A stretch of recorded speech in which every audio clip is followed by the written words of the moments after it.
Hello there, everyone. Welcome to the new, well, I guess it's episode number 2, but it's kind of new. It's our new movie review show.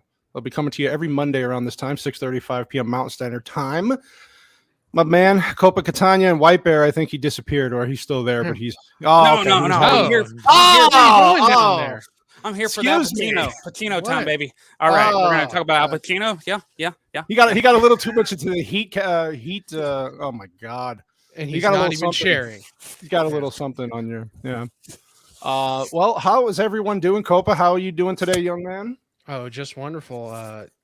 But I'm not partying like White Bear is. Well, he has to live up to the name, right? White Bear. Yeah, so. White Bear. Now you know where I got my name. Yeah, among other things. Mm-hmm. How you doing today, Mr. White Bear? Pretty good and STD free for now, so we're doing pretty great. Yeah, good. Yeah, just got done with dinner. There's always tomorrow and the next day after that. You just keep waiting. Yeah. So today we have a fun show. We're going to do a movie review and discussion about the classic Planes, Trains, and Automobiles, 1980s classic Thanksgiving movie. But there was some information that came out over the weekend. It was yesterday, I think it broke, where some Disney news. So on that note,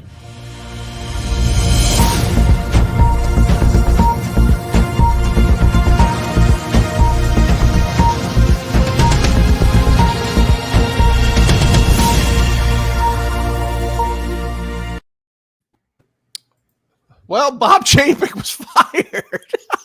Yeah. I think I'm going to share this here with everybody in the chat.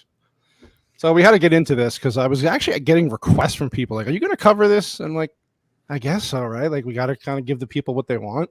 Yeah, might as well. So this broke yesterday. It was all over the interwebs. So Disney's ex-CEO Bob Iger is back as the CEO. As you can see here, he has a rich compensation package. And basically, the company said that Bob Chapek was fired without cause. So what was your guys' initial reaction when you heard about this? And I think more people were happier than they should have been because I don't see much changing. But what did you guys think? Not much is going to change. I'm not that excited about it. To be honest, this is just the guy who kept the ball rolling that Iger started. So they got rid of him. It's like cutting off one head of the Hydra. Yeah, it's being replaced by actually the main head again. Right. So, yeah. So he was only in place for 3 years, right? I believe no, so. he was only there 11 months. Oh, no, it was longer, right? No, Chapek was only there 11 months. Oh, Chapek. I'm sorry. Yeah. He was supposed to be, I think, initially there for 3 years. Oh, and then, yeah. And then they asked him. That was a total failure. But see, the funnier thing is that they announced this, or they fire him about 3 or 4 days before he starts cleaning house. Because he was going to start cutting people. He was going to start firing people.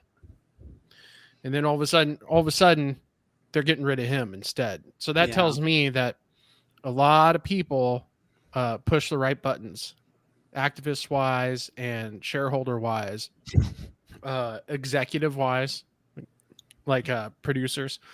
They all press the right buttons to get rid of him instead and get Iger back in there.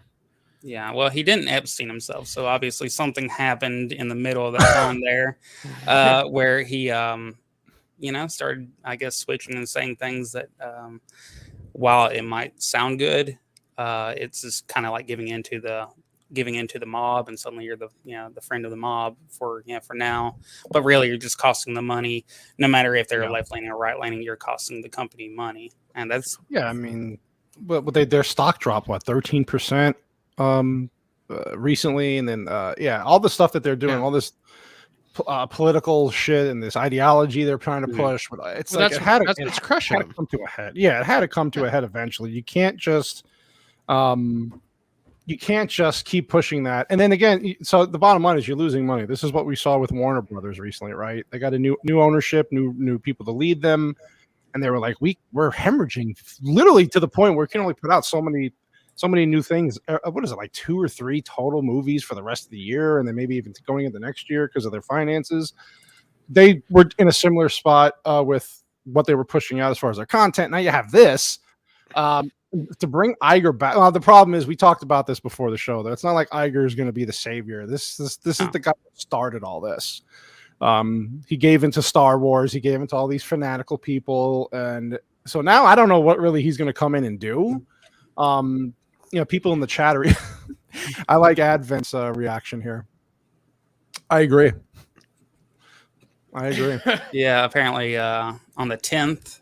According to Axios, the Disney stock has the worst day in 21 years. It's bad. Let's see, about almost close to 100, down to 86.75 a share. So, it's pretty bad. Kind of speaks for itself. Bad. Yeah, but the thing with Chapek is he's the one who said, aside from the woke stuff, which I think we can all agree with is killing Disney at this point. Oh God, yeah. There's no two ways about it. You have a bunch of people who are screaming at the top of their lungs telling Disney what to do, and they're listening. And unfortunately for Disney, it probably accounts for 20% of the revenue. The rest is just regular, hardworking families that just want good story, good entertainment, and enjoy their parks. Right. And that's not what they're getting, so they're moving on. Yeah. But the other thing is that Chapek is just a bean counter. And that's not what they're getting. And he just... Oh, I'm getting a little bit of feedback. Okay. He's just a bean counter, and he doesn't really understand entertainment. He understands bottom lines. So this is the same guy who said that adults don't watch animation. Mm-hmm. That is a significant part of your revenue. Right. 100%. Especially Disney. Because I know a lot of adult people, childless people even, who watch a lot of Disney. Yeah. I think most adults, especially these days, do. Whether it's nostalgia, whether it's even, like you said, without their children, more young adults especially are into it. But as people, I've gotten older, I've leaned into it a little more, and I don't mean that in the sexy way. Well, Disney has bought so many properties too. Everything kind of ends up back there. Especially Marvel and just a lot of movies that a lot of people just remember. So then they get the service, and then they realize that everything that they had is. But that's Iger's doing. Mm-hmm. Iger's the one who bought all those properties. And I thought buying 20th Century Fox was a bad idea. I think that is almost corporate malfeasance on both sides. Problem, but yes, Chapek, they don't have any kind of news stories. I was watching Critical Drinker today. He actually had a piece out real quick about it. Yeah, that was really good. And he kind of nailed it with this one. He said, Iger, all he did was just buy IPs because they didn't have any kind of creative. They didn't have any kind of creative spirit there while he was there. So what is he going to do when he comes back? He's going to buy more IPs. They don't have any money anymore. Right. Well, I'm not saying it go. You're going to have like a little raise in their stock, I guess, here in a little bit, but little recovery. But I still see them kind of going downhill. And I have a feeling in the next couple years you're going to start seeing them sell IPs back, and Fox is going to pick it. Oh, this was the conspiracy theory. You want to talk about conspiracy theory? I had a conspiracy theory that Murdoch was selling them the 20th Century IPs just so they can hemorrhage money, and then he can buy them back for pennies on the dollar when something like this goes down. And that's what it kind of looks like it's going towards. Well, I like Vex Electronica's comment here. This was brought up today too about how they thought their streaming service was going to save them, and it's not. They're losing money off their streaming service. They rushed out their content, try to compete with these two other giants, and it's not helping them. And their shows are bad on this platform. It's like you're not helping yourself. So and to build off of Vex's point is exactly that. They rush these like Star Wars shows, for instance, out. Mm-hmm. And nobody watches them because they're crap. And no Star Wars fans likes them. And anybody who's just looking for an all right or decent story, they don't like them either because they're not. They're just rushed out. No. Same with She-Hulk in Marvel. God. Yeah. Hulk. She-Hurl. I haven't heard anything good about the Star Wars hotels either. Like the little Star Wars experience. I don't think they're doing well. From Yeah, what I I think I've heard, they're really expensive. There's not a lot of. I mean, they don't even have like traditional Star Wars characters in a lot of these $4,000 to places. $6,000, and Yeah, Yeah. here's like For $5,000, what? $6,000. No Darth Vader, no Luke. It's just it's like I You don't get- understand. Well, you get thinking. picked up in a box truck Oh, that's great Yeah. for $6,000. Yeah. for $6,000. You get a free ride in a box truck, kind of like in planes, trains, and automobiles. Oh, nice Oh. segue there. I like your that. transition. Wow. It's all that white stuff. I know. Yeah. He's coming down. Yeah. He's heard that more than once, I bet. Vex, they hemorrhaged money. It's a mess. By the way, we had a great. If you want to go back and listen to our Friday podcast, we had Vex Electronica on and the Lambency from their podcast. Awesome show. Basically, just ripped apart the gaming industry. Great show. She expert in this field, so we ripped apart the gaming industry and ripped apart the movie industry and figured out why women shouldn't vote. If you want to watch that short content's on my page. Also, Copa and White Bear's description information and links are in the description here. So you can always find them on their social media platforms, YouTube channels are already in there. And then also, third announcement is that we relaunched the merchandise store today, finally. And we have new merchandise. We have men's hoodies in there now. So if you want to keep warm and help support a cannoli, Sasquatch, those things aren't cheap. So I appreciate that very much. Let's see here. So yeah, I mean, besides really not to get too much further into the Chapek thing, I knew this is kind of inevitable. And it's not just Disney though. It's like there's a lot of outside stuff that's pertaining to this too. You got the freaking recession issue. I mean, Amazon has announced they're going to lay off 10,000 employees here soon. Amazon? Yeah. And a lot of tech workers. But yes, there will be undergarments coming in soon. Cannoli Sasquatch underwear. Is it just the streaming service that's hemorrhaging people? They didn't get into specifics yet. They were kind of being very vague with the numbers for a while. But then they announced today it's probably going to be 10,000 people out of their more technical. So yeah, more people who run behind the scenes of the streaming services and stuff. 10,000 people is a lot of goddamn people. Yeah, that's a lot of jobs. I was wondering if they were losing like specifically streaming service jobs because of how poorly and dismal Rings of Power went. Oh well, that's part of it. Yeah, I know. Daddy Bezos was not happy about that. So, let's see here. Okay, so on that note.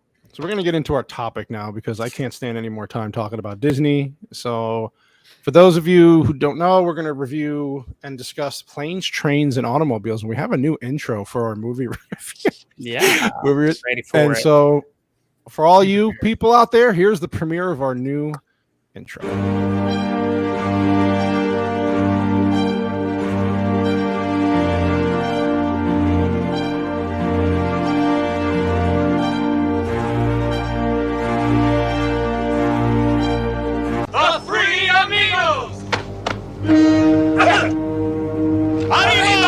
I like this guy. They are funny guys. I mean, come on.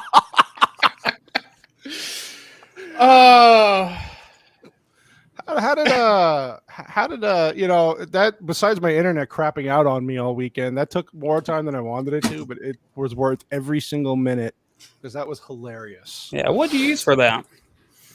I use an editing program called Filmora. So it has all the intros, and then I also use one called Pinata Farms for the actual. Oh yeah, Pinata. Right. So it was a lot of work. I had to use my phone for some of it, and that's why I asked you for your lovely faces, pictures, and then I got Copa's mugshot. I don't know. You guys sent me a mugshot. Oh yeah. Up against the wall, like with the white background. I was like, "Would you get pulled over for DUI and get arrested or something?" Well, with my background, yeah, I have many mugshots in many different areas. Yeah, and then White Bear sent me some interesting ones of him and his little farmlands with his wild hair flowing in the Tennessee wind, and it was a good time. It was a good time. Yeah. But I had to do a new intro. We discussed it, so this is going to be it going forward, people. If you're watching, this is our new Monday format show. And I don't know what movie we're doing next week. We'll discuss that. But for this Thanksgiving holiday, we chose a classic. I think I had to rewatch it. I've seen it a million times, so I knew that what the story was about. But there's a lot of behind the scenes stuff about this movie that I don't know if a lot of people know. So start with you, Copa. What did you think of Planes, Trains, and Automobiles? In terms of comedy, it's probably, I don't know. It's probably one of the most heartfelt comedies that you'll ever watch. It kind of cuts deep. You don't think about it. Mm-hmm. I mean, I never really thought about it until maybe the second or third previous times that I've watched it, where I'm like, man, this movie is deep. It's got a wonderful message to it about empathy. And it's along the lines of, I would say, It's a Wonderful Life, and I don't think it gets its just dues as much as like maybe It's a Wonderful Life does. Sure. Because it just has one of those messages that is universal that everybody gravitates to. Of just thinking of the other guy. Yeah, I think it's brilliant. I think it's brilliant too. Everything has a contrast to it. You know, you have the two lead characters are contrasted. They go on this big road trip adventure, and that's contrasted with they're always in some small space. So they're in these wide open lands, exploring wide open territories, but they're crammed next to each other. I mean, it's just brilliant stuff that you don't really think of at the time of watching it, but I think it's one of the best, to be honest with you. It's a great movie. What about you, Whitey? What did you think about this movie? I had not seen it actually since I was a kid, and the parts that I did get, back then I really didn't even realize everything, the deeper part of the story. I just realized it had kind of a crazy soundtrack, and there was a bunch of funny crap happening. And at the time, I'd rather watch Tommy Boy. Right. Or Black Sheep. And now I realize, going back and rewatching it, makes you realize, wow, they were really, casting that mold of Planes, Trains, and Automobiles. And the epic speech, that John gave in the first motel that they were in, or hotel. Mm-hmm. I didn't realize that came from there. So that was pretty cool. Basically, I like who I am, so my wife likes who I am. Yeah, my wife likes me. I mean, when you hear that line, especially when you're married, you go, "Oh my god!" Like that line never hit me when I was in my 20s, when I was single or whatever else. But now that I'm married and he says that line, you go, "Holy shit!" Well, plus in context of the movie, of what you find out later in the movie, and there's a lot of hints here. Spoilers. Spoilers. A lot of hints at what happens later in the movie. Won't get there. Most people have seen it. Vex is actually the first time she saw it was this weekend. I told her, she's like, "Oh, I gotta watch it." It's like, it's a great movie. I'm glad you'll enjoy it. And she says it even here. It has situational humor, great situational humor, something that's lost. Well, you have a great writer, director, and you have amazing actors in it, especially comedic actors. So that plays a big role into it. And then you're right. Like, you see the movie start off with Steve Martin, and he's in advertising, right? And the boss of the movie is just kind of taking his sweet time, and he's going to be late for his flight, and immediately you can see where this movie's going to go. And there's a lot of good characters in this movie. There's actors from Ferris Bueller's Day Off in the beginning. She's Having a Baby, which was another John Hughes movie. There's a fun fact about that movie we'll get onto a little later as well. And so you have this amazing, it's a good, really funny beginning. And then you see the main character, John, get out, is in New York City right before Thanksgiving, trying to get a cab, which anybody who's been to that city or just seen it knows that, okay, good luck here. And then you get a little cameo of him chasing after a cab with Kevin Bacon. And the reason why Kevin Bacon was in the movie is because he was actually filming another movie at the time, or finishing up one with John Hughes, which we'll get into a little bit is what that was, because it was like a lot of Easter eggs about that movie thrown into this one too. So it's freaking hilarious because you got Kevin. He almost gets to the cab, and then of course he falls over a trunk, And he kind of looks back and he's like, what the hell? Yeah. And then, goes into this whole thing where he found out, and then his cab gets stolen. And then, even before that, he's got to bribe someone to get the cab. It's just a whole, you can see this trope's been done a million times since then. But to see it play out with Steve Martin, his comedic chops, it was a great intro. Don't you think? Yeah, I think so. And two things come to mind as you describe that. And the first one is, this is probably the first time we've seen Steve Martin actually play the straight man.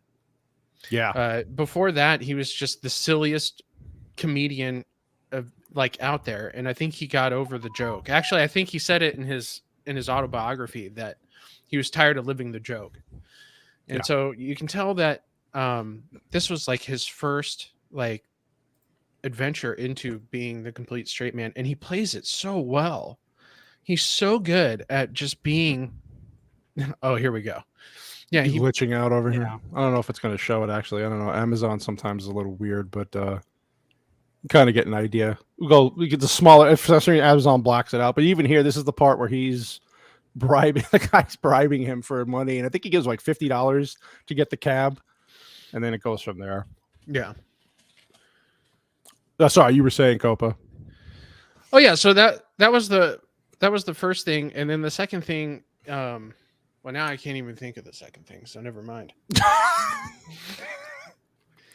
I was interrupted by a glitching screen. Yeah. Sorry, I was giving you a psychedelic moment. For some reason, Amazon's not working with what I wanted to do. I was having a white bear moment. Yeah. Well, yeah, that showed up for me, so I was able to. Was it working for you? Okay, maybe it was yeah. just. Okay, I don't know. Yeah. Let's try that again. I don't know. Maybe it's me. That was the other operator point. error. That was the other point I was going to make. Now that we're bringing up the screen again, is that John Hughes, right off the bat, in this prologue that we have here, he throws every obstacle in our lead character's way. Mm-hmm. Everything you can think of that goes wrong while trying to hail a cab.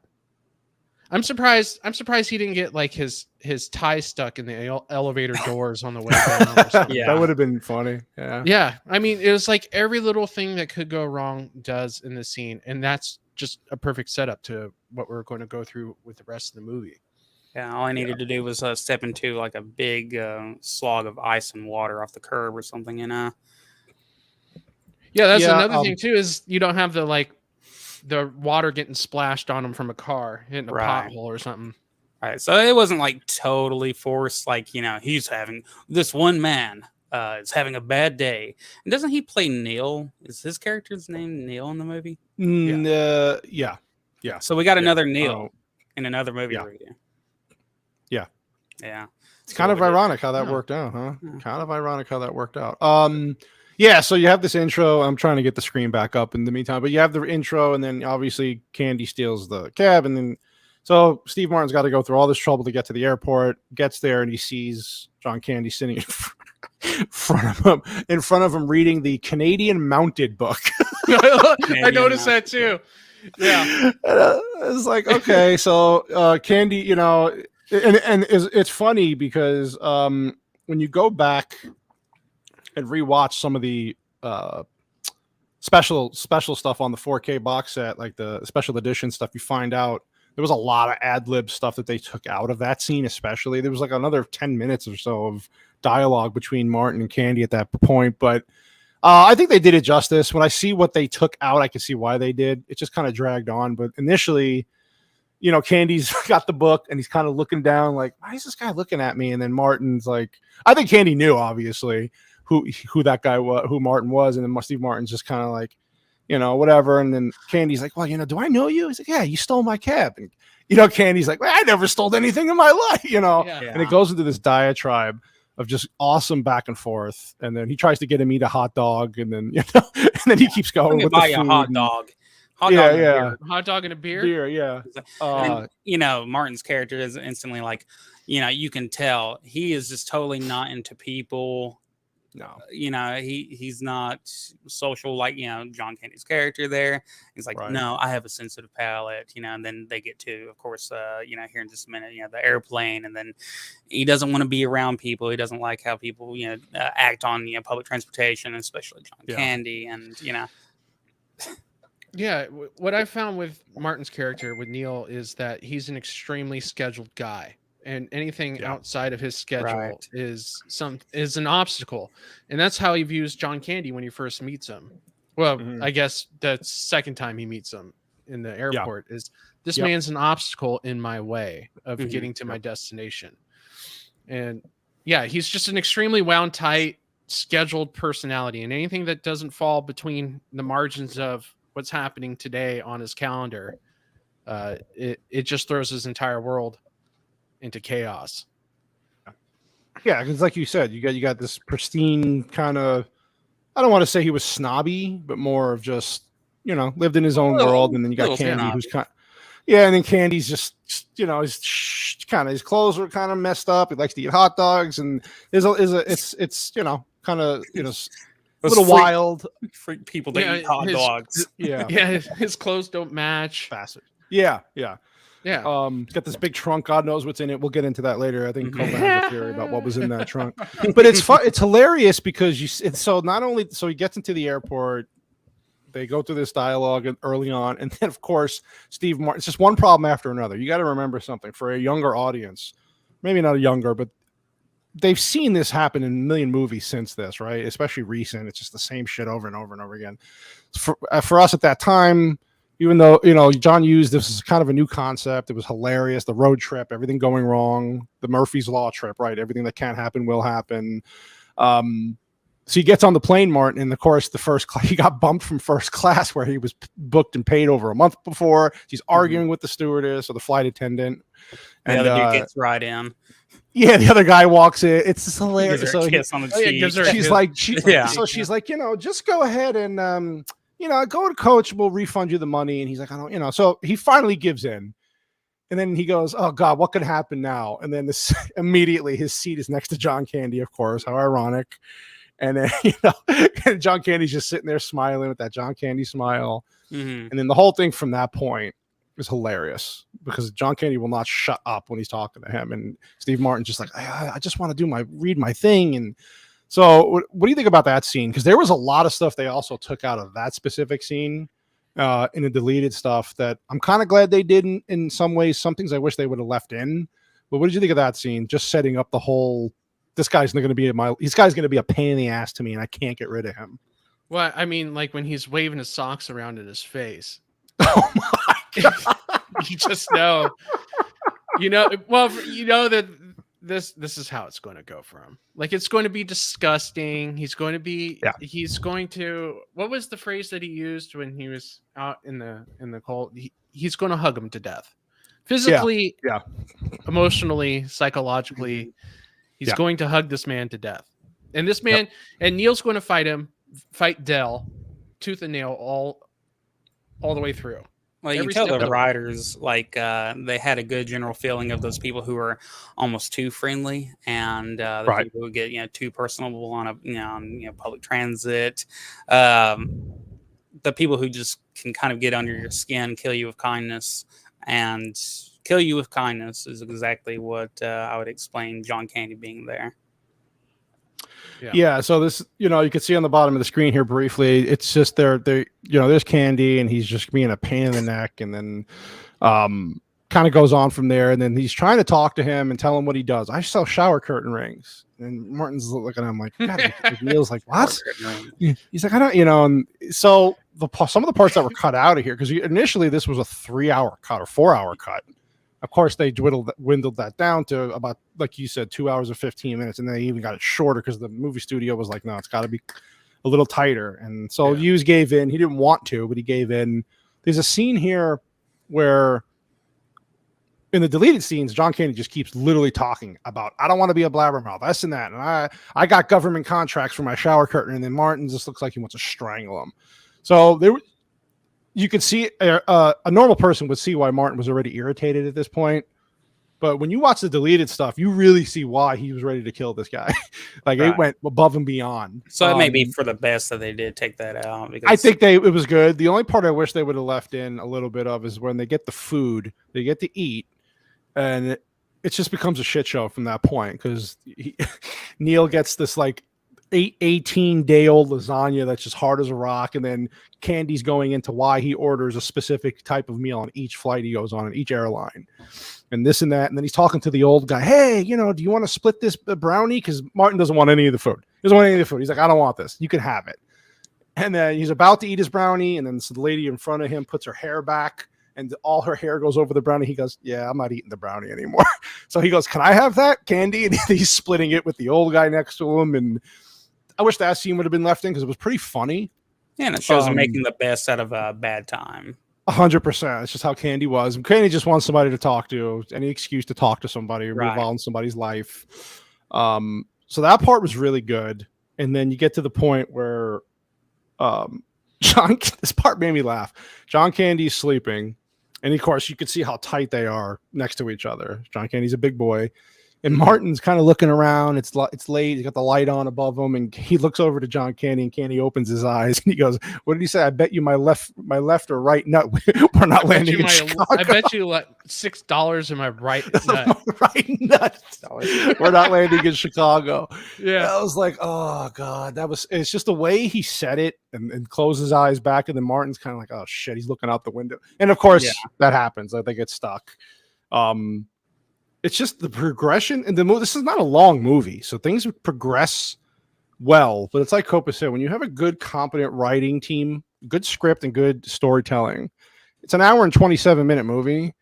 It feels longer in some aspects because they do such a great job in a short amount of time building up the character development, making you feel, either love or hate these guys in the beginning, but then how it kind of all comes together at the end. And then, right off the bat, these guys are set up. This world's set up. It's going to be a nightmare kind of fucking situation. And then you're always thinking, what's next? What's coming next? So what do you think about that? Like how they set this movie up in the beginning? To me, it's almost near perfect. Well, I think they set it up perfectly as well. You don't get much better of a first act than the one that you do in here. And I think just from a general screenwriting standpoint perspective, not exactly like the best opening act, but from a screenwriting perspective, you go, look, you have 90 pages, which translates to an hour and a half film. Your first 15 minutes, you're introducing everything and you're getting the ball rolling. So you better make those first 15 count. And they pretty much, the first 15 minutes, by minute 15, you're probably already in the airplane, if not in Wichita. Right. So you've already had about 5 or 6 scenes where he's ran out. He's trying to get out of New York, got out of New York, got on a plane, diverted to Wichita, in Wichita within 15 minutes. Ran into John Candy twice, has battled with him at least once now on the plane. Mm-hmm. They had the restaurant scene, the phone scene.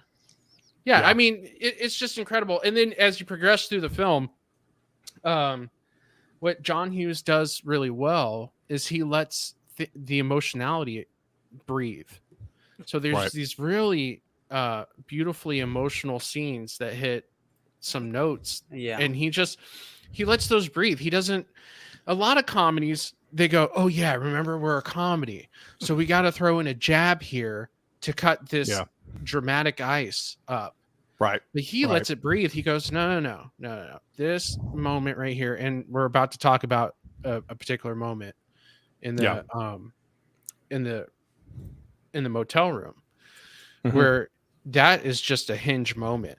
But yeah, and I think that's what stretches the movie out even further is that you have these story beats that he hits that is not just all comedy, like let's say a film like Airplane, where Airplane feels like it's fast. Because it's a gag a minute, but this one feels more like 2 hours, almost 2 hours and 15 minutes, because all that is just kind of stretched out, and he knew how to play with that tempo. Yeah, like you said, definitely gives it breathing room, and it does make it seem like a longer movie. Whenever I was we were giving it a watch the other night, I was like, Apparently this was what you told me, like supposed to be like a 3 hour long movie, and I looked at the time. It's like, what is it, like an hour and 32? I was kind of amazed because by the time that we got done, I felt like I'd watched a complete movie because there's so many arcs without and like I said, where you give it room to breathe, comedy in there. It wasn't slapstick bullcrap the whole way. It wasn't a constant that kind of ride, which they do now more than often. It's like lazy mode, and sometimes that's like hilarious. Like Airplane has its place, but this was supposed to also be a movie with feeling, which I don't think a lot of critics really got that from when I'm looking back here. They were so critical over it, which say what you want, but John Hughes was basically a legend at that time, and this wasn't his typical little teen movie. Back then teen kind of was that middle area where it's got some younger people in it, but you might at some point you're going to have an adult themed part of it, but this was for grown ass adults that could associate, because like I think I was saying earlier, the emotional scenes that do come in, like with what's about to come on is only something you could really understand between a man and wife, or like responsibility. So 100%. Yeah, I agree. I think you're right, and I think like you said, some critics did miss the bigger picture here. Now, John Hughes movies have had, especially early on, were kind of like that. The teen romantic not comedy, but but even like a movie like The Breakfast Club. It was a comedy, but there was some heavy hitting moments in that movie even. So you see this? This is what I get when you spill paint in the garage. Yeah. And then they put the scene at the end of that movie when they're actually sitting around talking about their stories with about what their parents and how they hate them. That was great. So you have a scene like that coming up. I don't know why freaking StreamYard's being stupid, but I'm sorry. No, go ahead. Well, what I was going to say is Breakfast Club in Planes, Trains, and Automobiles, actually just John Hughes in general, what he knew how to do really well was to take two dichotomous people on opposite ends of the spectrum, and he makes them realize that they need each other. That's an interesting thing to do. Like with the Breakfast Club, you have, how many people was it? Like 5 or 6, and each one had their own personalities. And by the end of the movie, they all realized they needed each other. And same with this film as well. I mean, I don't want to blow the ending, but no, I mean, I agree with you. And so you move on to this scene when they get to the, they finally go into the hotel they're going to stay. I think it was in Kansas, right? Wichita. They're stuck, Wichita. They're stuck. Neil calls his wife, and she's like, "Oh God, whatever. You're going to stay with a stranger? That's weird." And he's like, "Well, what other choice do I have? Better than that, sleeping in the airport." And then this was there's cell phone, like pre cell phone. There was no way to get in contact with these people. You couldn't text someone or So Neil goes, not Neil, but the John Candy's. What was John Candy's character's name again? Del Griffith. That's right. So he goes, I got a guy who can get us to a hotel. I got a cab guy. So this fucking scene here is so funny because he's driving around in his cab in the middle of the night, and he's got like these naked women pictures in the cab and this music, and you can see it in the lights and all this weird shit. And he's like, Del, what are we doing here? Like, he's like, oh yeah, I want to show you around. Your friend's never been here before. He goes, it's the middle of the night. Like this, you can't see anything. And he's like, he probably just wants to show you around, Yeah, he's happy. It's a rare thing. And then it's a damn rare thing. Yeah. He's so genuine. It is. It's so like, that's just Del's character, right? He just wants to make everybody happy, have a friend. Yeah. So they finally get into the hotel. And this is the first mix-up that happens between both of them, is that they want 2 rooms, but there's only one available. And so they kind of look at each other like, oh, yeah. And then, of course, Neil's paying for this with his, I think it was a Diners Club credit card back then. Now the for us old people. the first place go that they ahead, sorry. stayed, didn't he have he had a favor from the guy who owned the hotel, right? He did. Yeah, he did. Yeah. So, they get a discount. And of course, Martin's character pays with his Diner Club card, I think, but Dell has like a discount card that looks exactly the same. So that gets switched, but that'll come into play later. But they get into the hotel room and they see the bed. It's twin size or whatever, maybe a queen size bed. And they look at each other like, oh shit. And then the funny line is that John Candy goes, something about you want to take a shower? And then, and Martin's like, no. Yeah. He's like, no. I didn't mean it like that, And it was freaking hilarious. And then so you go into this whole thing, and then you get into the bathroom scene with Martin, and the bathroom's a goddamn mess. Brilliant. Dell just wrecked it. Yeah. He's got dirty fucking towels everywhere, and then from there it's just a He's shit a show. slob. Hilarious. Yeah. Yeah, his Yeah. underwear's on the floor, his socks are in the sink. He used all the towels, and The hot water. Cleans The his only face thing, with- the only thing, the shower cuts in and out, and Right. the only thing that Steve Martin has to dry himself with is just a little washcloth. Yeah. It was hilarious. Oh yeah, you can see he's getting out of Yeah. he's getting out of the bathroom here, and he can't, like, there's nothing. So this is another deleted. Yeah, this is another deleted scene that was taken out. This was a long deleted scene. I think it was 15 minutes worth of footage that they took out where so everybody knows that they mentioned this later on in this scene, a little later, how, hey, you went into my wallet and ordered pizza last night. And then nobody really knows the context of that. So during this deleted scene, they actually showed the pizza guy coming to the hotel room and how he's kind of an asshole. So John Candy was giving him shit. And then the pizza's $19, and John Candy gives him a $20 bill out of Neil's wallet. And the guy's like, wait, I'm only getting like a 5% tip. He goes, yeah, well, he goes, that's an insult. And John, this line was funny, and they should have left it in. The pizza guy's a dick. He says, this is an insult. He goes, no, the insult is how your mother and your father made you. Yeah. I was like, oh, how do you leave that out? But I get why they did it for time constraint stuff, but it was funny. So of course, when that guy comes and robs them in the hotel later, that's the pizza guy that had the fight with John Candy. Oh, no so shit. It puts it into much better context. Yeah, I wish some of that would have been left in. That would have been funnier. Okay, Yeah. that makes more sense. I had no idea where like the kid came from and all that. I thought it was just a random. random. I thought it was just a random. Yeah, I mean, they made it seem like it was just some random guy who robs hotel rooms. Guy from the car, their taxi and all that had. If that was Yeah. the problem, because we don't have any understanding of what the heck went on there, So, Right. I thought it was just a bad part of town, and they always robbed like that room or something. Yeah, they just got robbed. So that part, when I look back now, definitely. It's probably something John Hughes probably fought over a little bit, and you could tell the studio probably had a little too much input there, maybe. But for storytelling purposes, it would have been much cleaner to have the backstory there a little bit. You could have cut that 15-minute scene down to 5 or even 4 minutes, put a little context in there. A lot of the stuff around that scene was really just John Candy ad-libbing. He even said in an interview, he was just kind of doing whatever he could just to kind of extend the scene a little bit. Mhm. But that part was hilarious. So they should have left that in. But anyway, we get to this point. And then another funny part was when Steve Martin comes out of the shower finally, he's giving shit to Candy about the bathroom being a mess. And he goes, where's my pizza? And so John Candy goes, here. It was like 5 slices in the box. And he goes, I left you one. Shit. Yeah. And then Martin going, I wanted a salad. He goes, yeah, they don't make salads there. And he goes, what about the fettuccine? He goes, they've never heard of fettuccine here. It was so funny. So he ordered vegetables onto the pizza, like garbanzo beans and all this weird shit. And Martin's like, I haven't eaten in 8 hours. I'm eating the pizza, but this sucks. It tastes like shit. Like he actually says that. So little things like that would have been funny.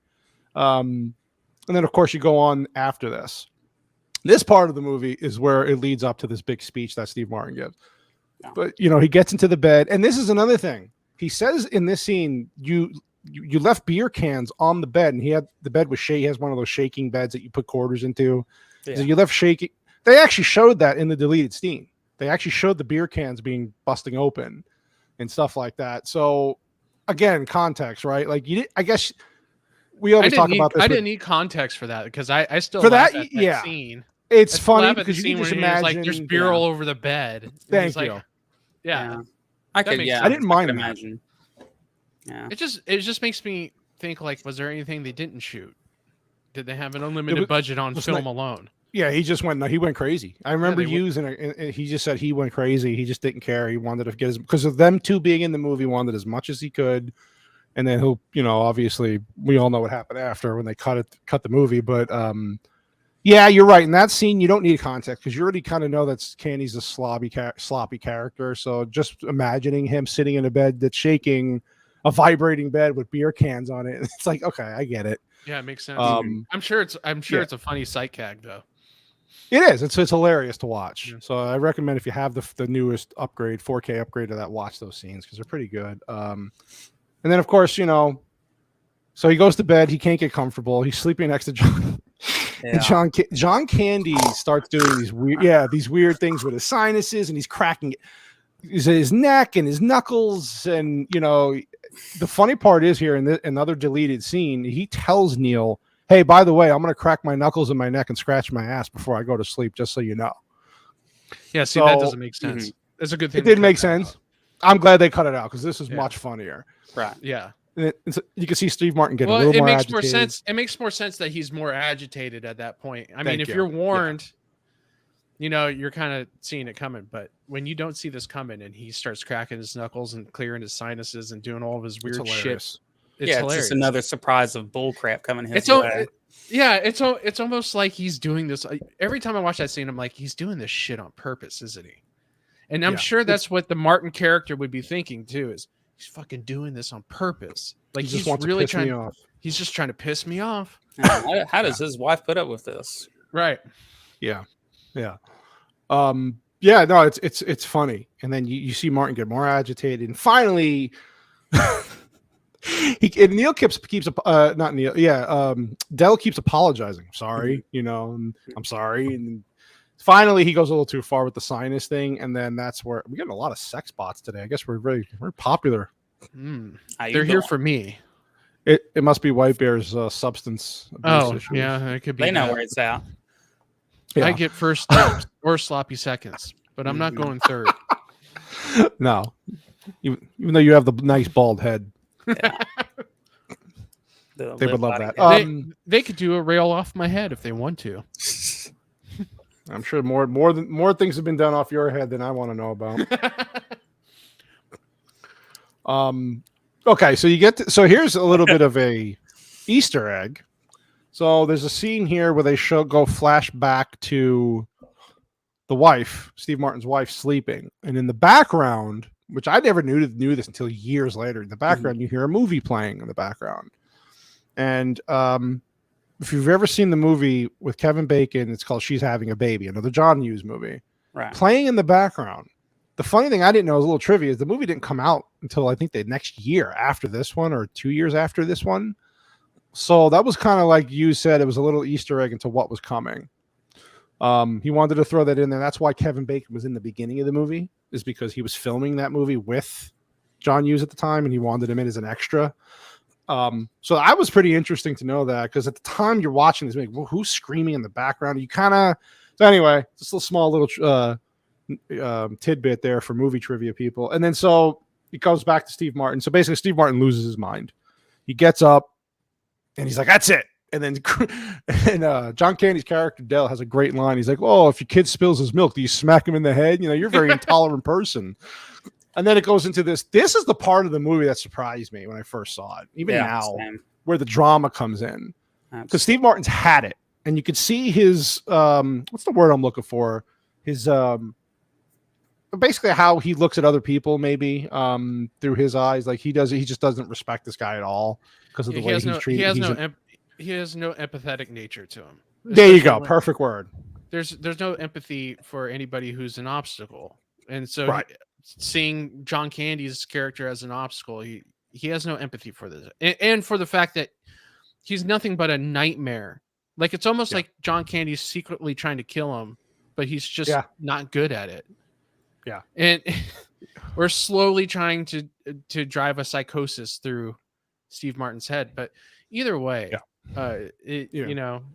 he's just not empathetic. He loses. If he had a shred of empathy, he lost it at this moment. This was a deep scene. I think White Bear was even saying, like, through our chats yesterday on Twitter, like this scene really is amazing. Like, you could see, like you said, Steve Martin at this point, you don't really see him as a dramatic actor. John Candy, you don't see as a dramatic actor, right. But they played this so well. I mean, they did such a great job of just getting this. You feel their emotion, and then the poor John Candy's just sitting there taking it. And he's just, you see, his eyes are tearing up a little bit. And you see his eyes slightly drop. His eyes just slightly drop from the. And it's almost like he's maybe heard this before, kind of like somebody's maybe maybe not so aggressive, but an aggressive nature. But like somebody, he kind of knows this about himself because he's just trying to be such a nice guy, and he wants a friend. You're so proving bad. me that the world is a dark and unkind place. It was his wife. Yeah, it was his wife that told him. Because remember when he was in the car, he was like, "Yeah, you're right, honey. I hug people to death. Like once I like somebody, I just hug them to death. It's too much." So probably what's going on here is Neil is echoing Dell's wife on some level. But what Neil does is just, I mean, on some level, and this is what the brilliance of Steve Martin is in this moment, is that on one level it's hilarious what he's saying. His monologue is kind of funny, but at the same level, John Candy's response to it is just absolutely like it's a knife to the heart. Yeah, it's bad. It's bad. You just go, "Oh my God." Just like he's dead already. You feel so bad. He's dead already. Yeah. And Steve Martin, like, he doesn't relent. He just keeps going and going. And it's a long scene. And he's just like, you're like the Chatty Cathy doll. You pull the string out. Yeah, he does that. It's just funny. And then it's poor John Candy's just kind of sitting there, and he's taking, and then he goes into this speech. John Candy goes into the speech, and you could tell he's trying to convince himself that he actually likes himself because he says, "I like me. My wife likes me," but he actually pauses right before he says, "My wife likes me." And again, you find out later on why. Probably he said this. Got a little emotional there. So, but I think in the way I portrayed this, he's trying to convince himself that he actually likes himself or that people like him. Like he's trying to, at that point, go, "No, I like myself," right? Kind of. Yeah. You just feel heartbroken for the dude. Yeah, his character's still working through shit of his own, kind of recognizing where, his kind of thing is in life. And he's obviously made friends, he has connections, and he can obviously sell, a ketchup popsicle to a lady in white gloves. But, but he says, "You want to hurt me? Go right ahead. If it makes you feel, that's a great he knows that he's I'm an easy target. I'm like, holy crap. And I had heard that before, and somewhere else, and all. I was like, so that's where that came from. This is stuff that you miss when you're a little kid watching this because it came out in the year that I was born. But wow, epic speech. Yeah, I mean, when John Candy says, "I like me, my wife likes me," like right when he says that just as a man who's married, you have to sit there and go, "Oh shit!" Like, yeah. This dude has just gotten wrecked. Right. And Steve Martin just didn't know when to stop. Like that's when the entire comedy gets drained out of that scene, and it's just completely drama from there on out. Was that very moment when he said, "My wife likes me." And then even like what White Bear maybe mentioned before, the soundtrack, like you get the sad music kind of building up slowly in the background. It's very 80s, very 80s, but it adds to the emotion of the scene. And then he goes to sit down, and then Steve Martin realizes, "Oh shit, I went too far." And and and then, like a child, Candy's character looks back and he just like he looks back at him like, he's just like, "I hope you know that you may be sad." Yeah. But it was great. Like that, like you said, changed the whole direction of the movie. And again, you're like, "Oh, okay, so there's actually some depth to this movie. It's not just a comedy. Some real depth here, some character development." Hit that peak of comedy, of slapstick, of just that moment comedy of two characters trying to be around each other, trying to sleep in the same 100%. Bed, and then the serious moment, like I was saying, you gave it time to breathe because he just went to another arc. Yeah, I would like to point out that my wife was fascinated that the fact that Dell's pajamas matched the drapes. I was actually just gonna post this. That it did look. They looked exact. Was that an accident? I don't know. But John uses anything an accident. I don't know, but she was fascinated with last night, and now she's here fascinated with it again. Well, I'm glad that she could drop these because that is true. I didn't even realize that until she said it. And I'm looking at the corner of where the drapes are. I was like, that's a good catch. Yeah, it really is. Like it's almost like he took the drapes and then made pajamas out of them. But does the carpet match the drapes? Is what I want to know. Well, that's a little too personal there. Okay. Yeah, well, we won't go there. No, I meant for the John Candy. Well, yeah. I mean, if we're talking about John Candy's pubes, that's what I meant. Well, I know all about him. I'll delete that picture right now. Yeah. And the fact is, yes, they do match. Okay. Just wondering. Wasn't trying to get personal. I mean, I was talking about John Candy, Well, yeah, I mean, is that what you call it? Well, I just thought this was common trivia. I thought everybody knew. You're the expert here, buddy.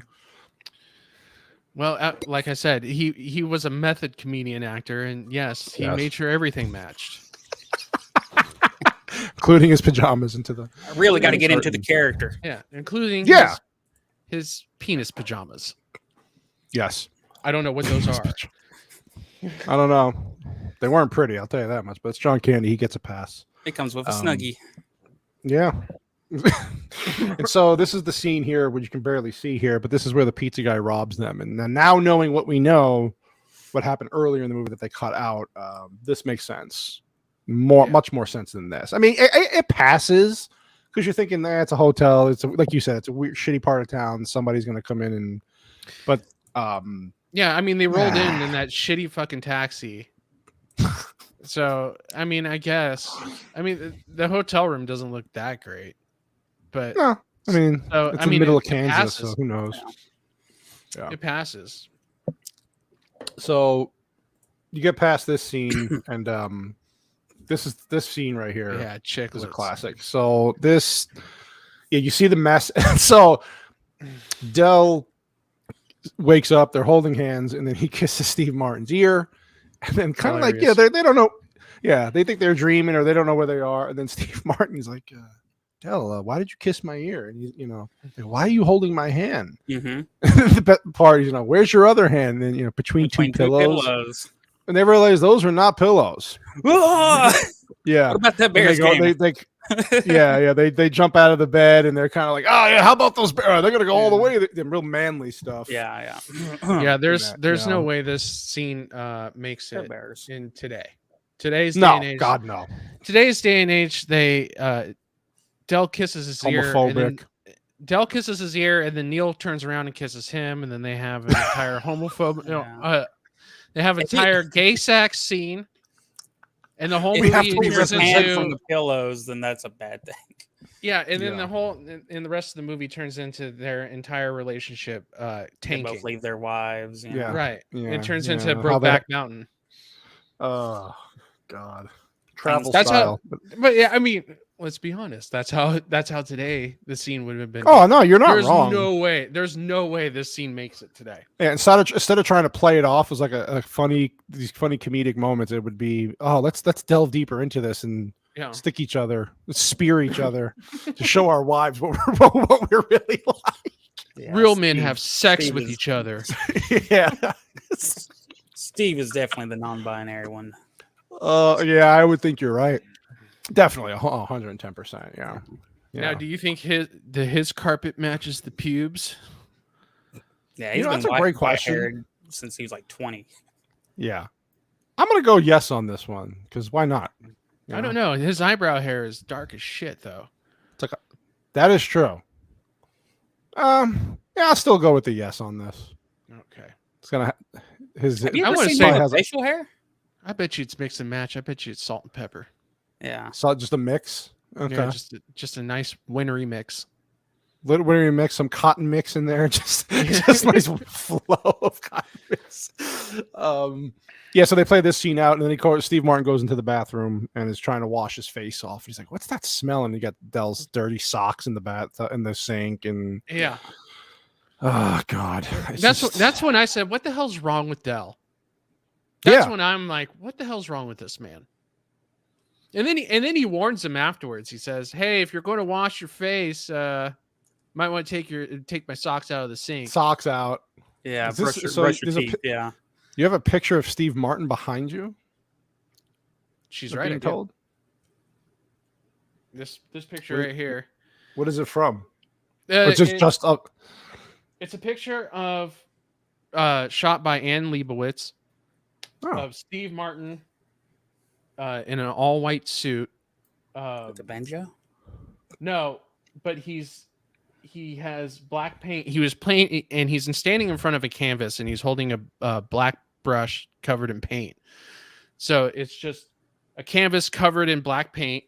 His white suit's covered in black paint, and he's just staring at the brush, looking at it like this. And Leibovitz took the shot. So it's at you. Really, it actually looks funny, and it's pretty funny. Mr. Fancy. I didn't know if he was in the little geisha painting. It looks like back there. Oh, well, I don't know if you noticed this. Move that big, beautiful head. I actually caught this for the first time yesterday watching this movie again, is that there's actually handprints on the wall on each side of the painting. What? Yeah, I don't know if you can see it on the screen, but right here to the right of the painting, there's a handprint. And it's also on the left side as the movie goes on. And I was like, I never noticed, because now the 4K format, you can see everything, right? Really clear. Right, yeah. Oh, Holy yeah. shit, There's right actually handprints there. So I was like, where did the handprints come from each side? What was going on in that room where there's handprints on each side? What did we not see? What happened that time? Yeah, well, this goes to Copa's point. I'm telling you. They saw, there we go. John Hughes was like, hey, let's have a party. Pizza. Kind of like the feeling of those pillows. Yeah. Yeah. May I fluff your pillows for you, sir? Very weird. It was very weird. Yeah. So anyway, it moves on. This part here was okay. Then we have ads, which I can't show. Oh, I'm gonna wow. remove that for a second. Yeah, we'll remove that for a second. Come back. So anyway, it goes into this whole thing. Yeah, he pulls out his underwear. He's trying to wipe his face, his underwear, and this. It's like it was just one thing. This is where the comedy kicks back in. It's like, okay, we're in for a treat here. Then they go to breakfast that morning, and talking about how they're never going to get home. They're going to be stuck in Kansas. And, Martin's like, I can't be stuck in Kansas. I got a family to get home to. And then what is that line? He says, oh, I bet we're going to be eating our turkey roll right here. Oh, yeah. We're going to be eating. What did he say? Well, I can't remember what the food was, but yeah. I thought it was something like that. It was something like turkey roll. We're going to be eating our turkey roll right here. Yeah. So they're about to pay. And then Steve Martin, goes, I might as well pay, still might break precedent. And he's like, you make me feel like a freeloader. And they pull out their wallets and all their money's gone. They realize that this was the funny part where Dell's like, we've been robbed. And Martin goes, you think so? That condescending attitude. And then I thought here, that was it's going to just become a big thing there at the diner there, when he was looking. Well, there was an extended scene there too that they cut out where it did go on. They were about to turn into like a rumble or something. They were like just going to have it out right there. Yeah. And I think you're right. There was a lot of things in this movie that there's some directions you didn't expect or you thought they would extend. And then you look back at the deleted stuff and you're like, okay, I understand. But yeah, then it goes into, after this, it goes into them just trying to figure out how to get home. And then is this where they take the train ride? He has a friend in the train business, and that's where he gets the train ticket. Comes and picks him up to take him to the train.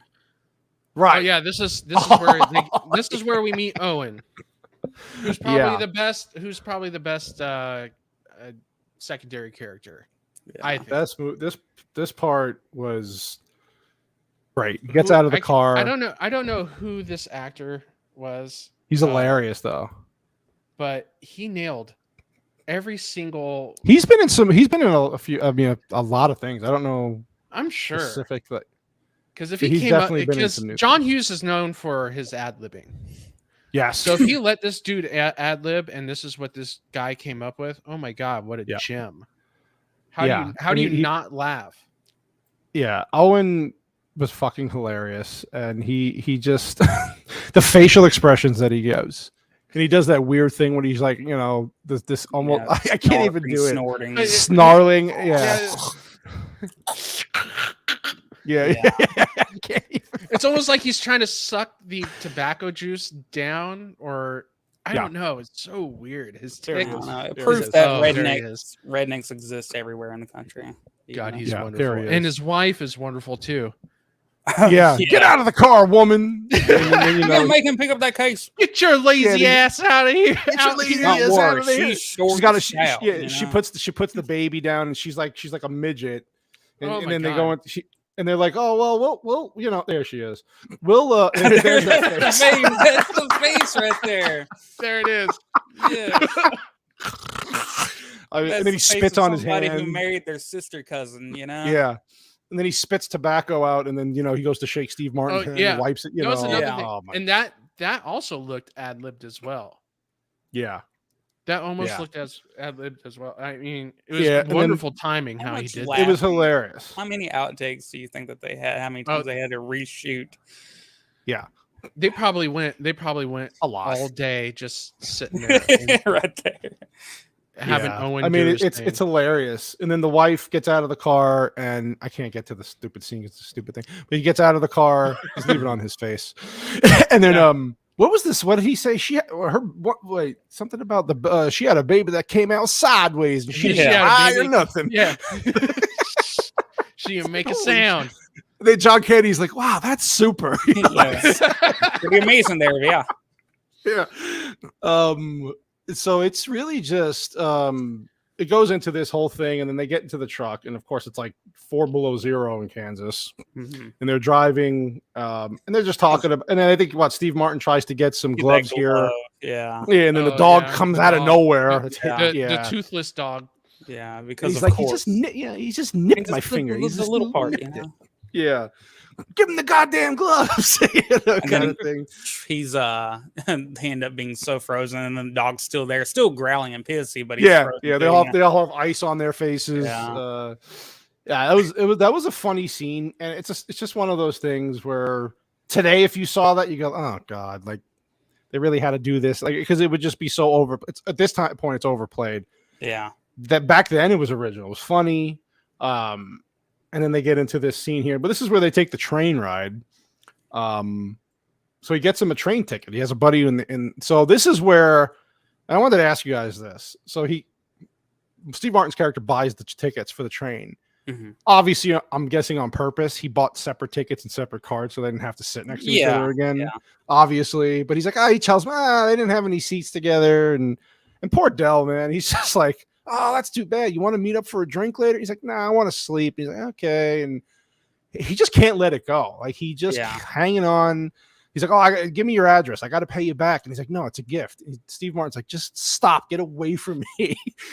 And poor Dell's just latching on. This part was actually, even though it was a funny scene, I felt really bad for John Candy's character here, because you could tell the guy just didn't want to let go. Yeah. He's having separation anxiety here. Which is kind of funny, because later on it's kind of a mirror scene of when Steve Martin says, hey, it's probably better that we go our separate ways. We can make more ground apart. Yeah, I'm holding you back. Or I'm holding you back. And he's just like, oh, you know what? Yeah, I see where you're coming from. I know what you're doing, dude. Like, go ahead. Like, I know you feel bad, but whatever. Yeah.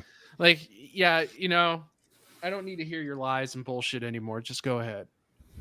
Yeah. At this point, Steve Martin's just thinking, shit, I'm just going to finally get home. And he's, poor Dell. He's just like, oh God, I'm never going to see this guy again. And then they're driving, and of course the train breaks down. Naturally, of course, right? Yeah. And so he's talking to this kid in the Steve Martin's talking to this young lady now. I'm going home finally, and then boom, you hear the train explode, and they're like, oh shit. And then they finally come out and say, gotta go get off the train, go to this town over here and get off, because it's not going to be fixed for a while. And then of course, Steve Martin sees John Candy's character looking back at him, and he's dragging this big trunk, and then Steve Martin's like, "You got to be fucking kidding me!" Like again. And then he helps him. Steve Martin was actually, like his character was talking to, the lady beside him. All that suddenly he gets talkative. Suddenly he's like, after all that, I can at least, just talk to a stranger too, Right. And happy. she isn't taking up 2.7 seats and crushing me or anything. So he suddenly becomes congenial But then he sees him having to lug that case out there over a field that's been tilled, so it's gone boo boo boo boo. It looks ridiculous. Yeah. So that happens, and then of course John Candy's happy, because he's like, "Oh shit, I get my buddy back." This scene right here is pretty funny.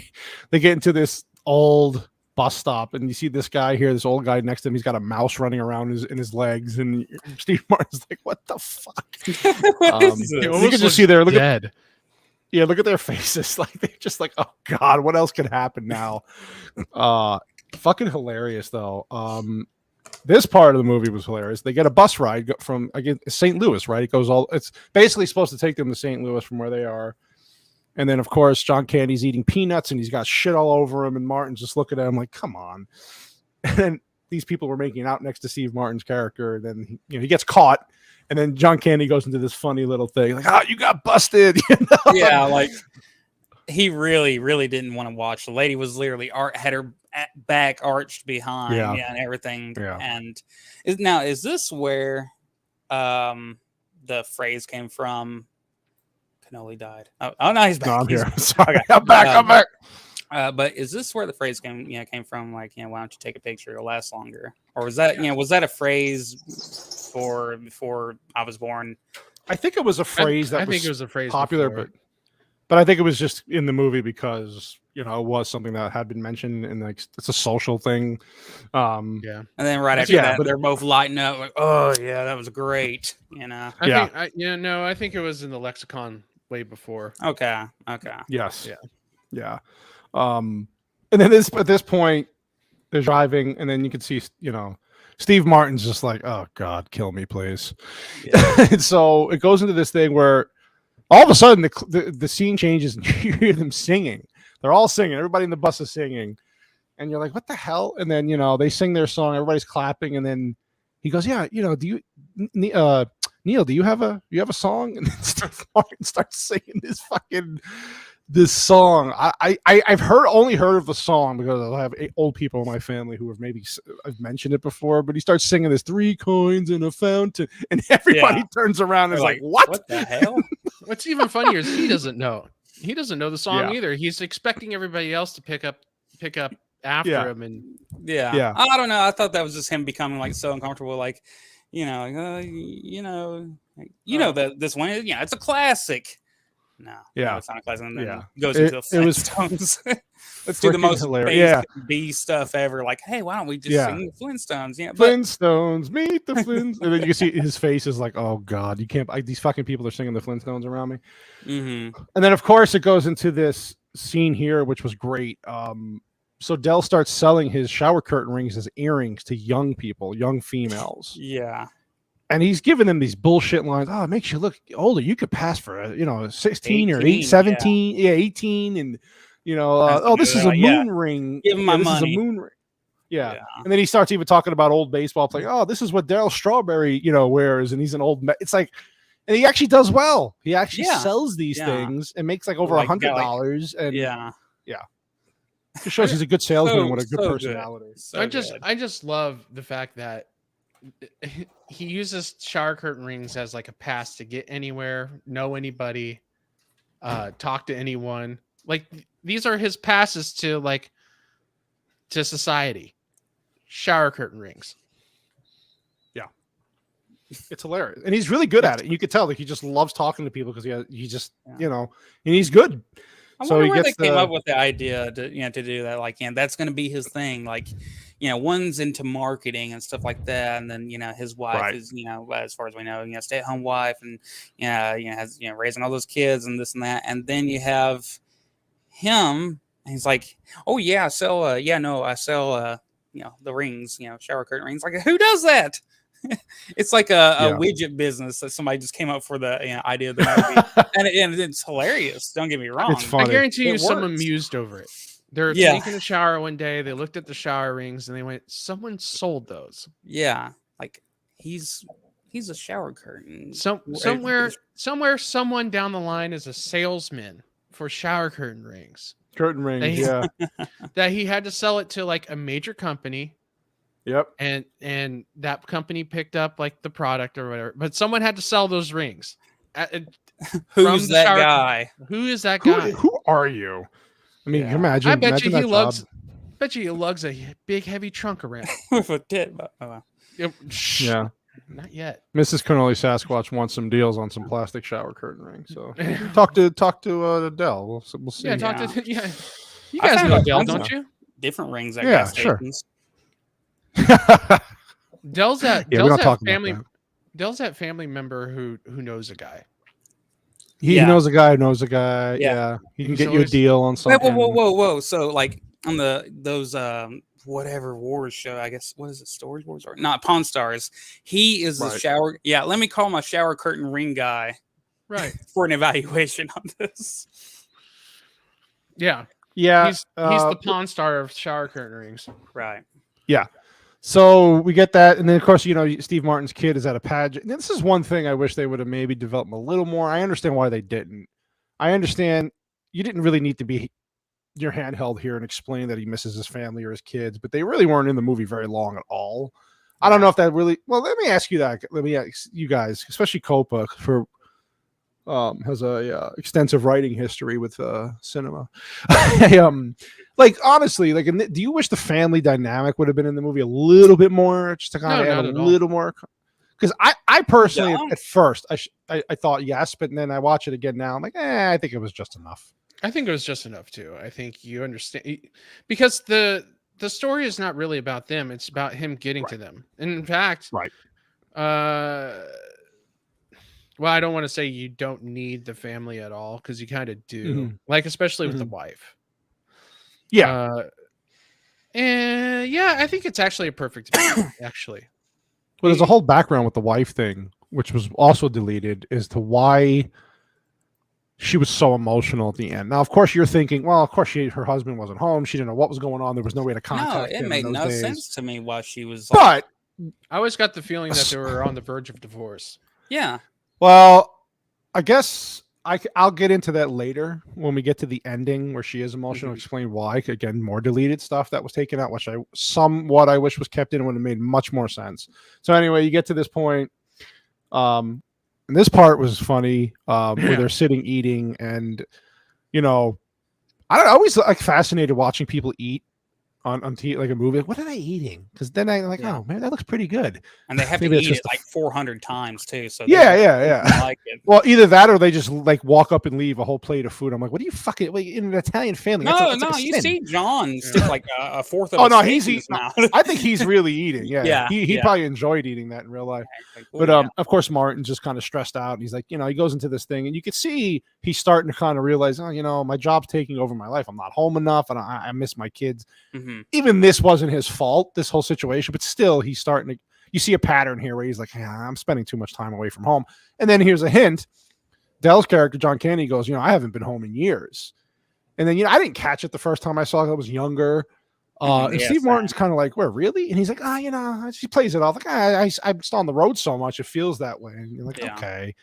But You feel instantly, bad like, for- when I watched it the other day. Yeah. I instantly got that feeling like, oh shit.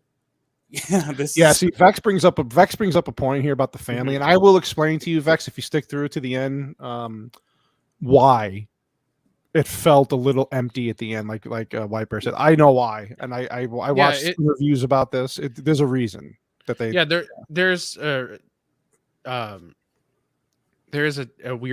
weirdness to that ending, and I totally agree.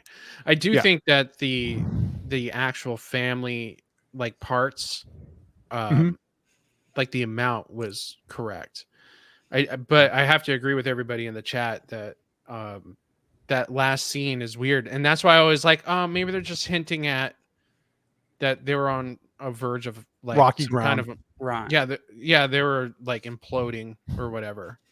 Yeah, And see, this was- everybody. him like trying to get home was him trying to save his marriage. Like she's like, you better be here for Thanksgiving. By the way, not that I ignored everybody in the chat, but I have not addressed the chat yet, and I'm a piece of shit for that. You This need is to all address Copa's that fault. chat. Let's address I am that so chat. sorry, guys. I'm so sorry. Listen, I love everybody in the chat. Vex, Mrs. Canoli Sasquatch, Advent, Double G Greg was my OG here. Of course, Copa's wife. Thank you so much. Hi, honey. We got new people in here. Yeah. Lovely Lytical is in here. We got new people in here. Of course, Vex is always in here. Rhetorical. Yeah, we got a bunch. I'm just kind of going through everybody. White Bear, I don't know who that piece of shit is. I don't want to talk to him. He needs help, sir. Look. He turned into the Blair Witch Project. Whoa, there what for the a hell was second. that? Did you see? Oh, I did. You did. He turned into the It's- Blair Witch Project. It's that nasty coke habit he has. oh! God damn it. I think my camera's on the coke. It might be. I can still hear Yeah, it you. might though. be. That's Yeah. That's bad enough. Rhetorical Thrill. Thank you for stopping by. Rhetorical Thrill's got an awesome channel where she reviews movies as well. She watches them, reviews them, and talks about them after. Awesome channel. Please subscribe to Oh, her. I'll have to check her out. She's great channel. Check him out Really right now. good. Oh, he's back. He's back finally. Jesus. Yeah. Let's see who What's else up, is in here. We got Paranormal Activity? yeah, the sex I'll have bots to, are in I'll have to here. go back and watch that, see what it did. You don't want to know. Look like some fucking paranormal. Like he said, somebody was possessing you. Aw. He was. He's like, oh shucks. I wish it would have happened. I I don't know what you're doing in know. Tennessee. I know. I don't know what's happening in Tennessee. I don't know, but Xbox. hey, you know how much trouble I had before the stream was. I like reset I like the whole this. computer here. Oh, I know. We all had internet issues this fucking past few days. Dell was testing the waters. He clearly wanted to talk to him about his wife, but felt it wasn't actually time yet. Yeah, I agree. And you could feel that, John Candy's character here actually does have some empathy here. He's like, oh, it sucks. Those little moments you don't get back, which is true. And Copa's going to find this out when you're a dad. There are those moments you do, even with your children, take for granted, like you would a spouse sometimes. It's just normal. It's natural. And you look back now, I have a daughter who's going to be 15 soon, and I look back and go, man, if I would have just taken a little more time to pay attention here or spent time doing this, it's like, you can't, because you're right, you can't get that time back. It's one thing as human beings that we forget sometimes because we're just always in this mad rush. Maybe it's because I'm getting older. It's just, you do notice these things. So this really hit a chord with me because you do realize that when you're working so much and doing all your normal day-to-day shit, you kind of do not neglect parts of your family, but there are times where you're just like, I got to do my own thing here. And so that was a good scene. And then, it goes into this whole thing about, he's like, at least we're sitting on, over $100 for my bright idea. Then Martin's like, you're a great salesman. And then this is where Martin pulls his shit again.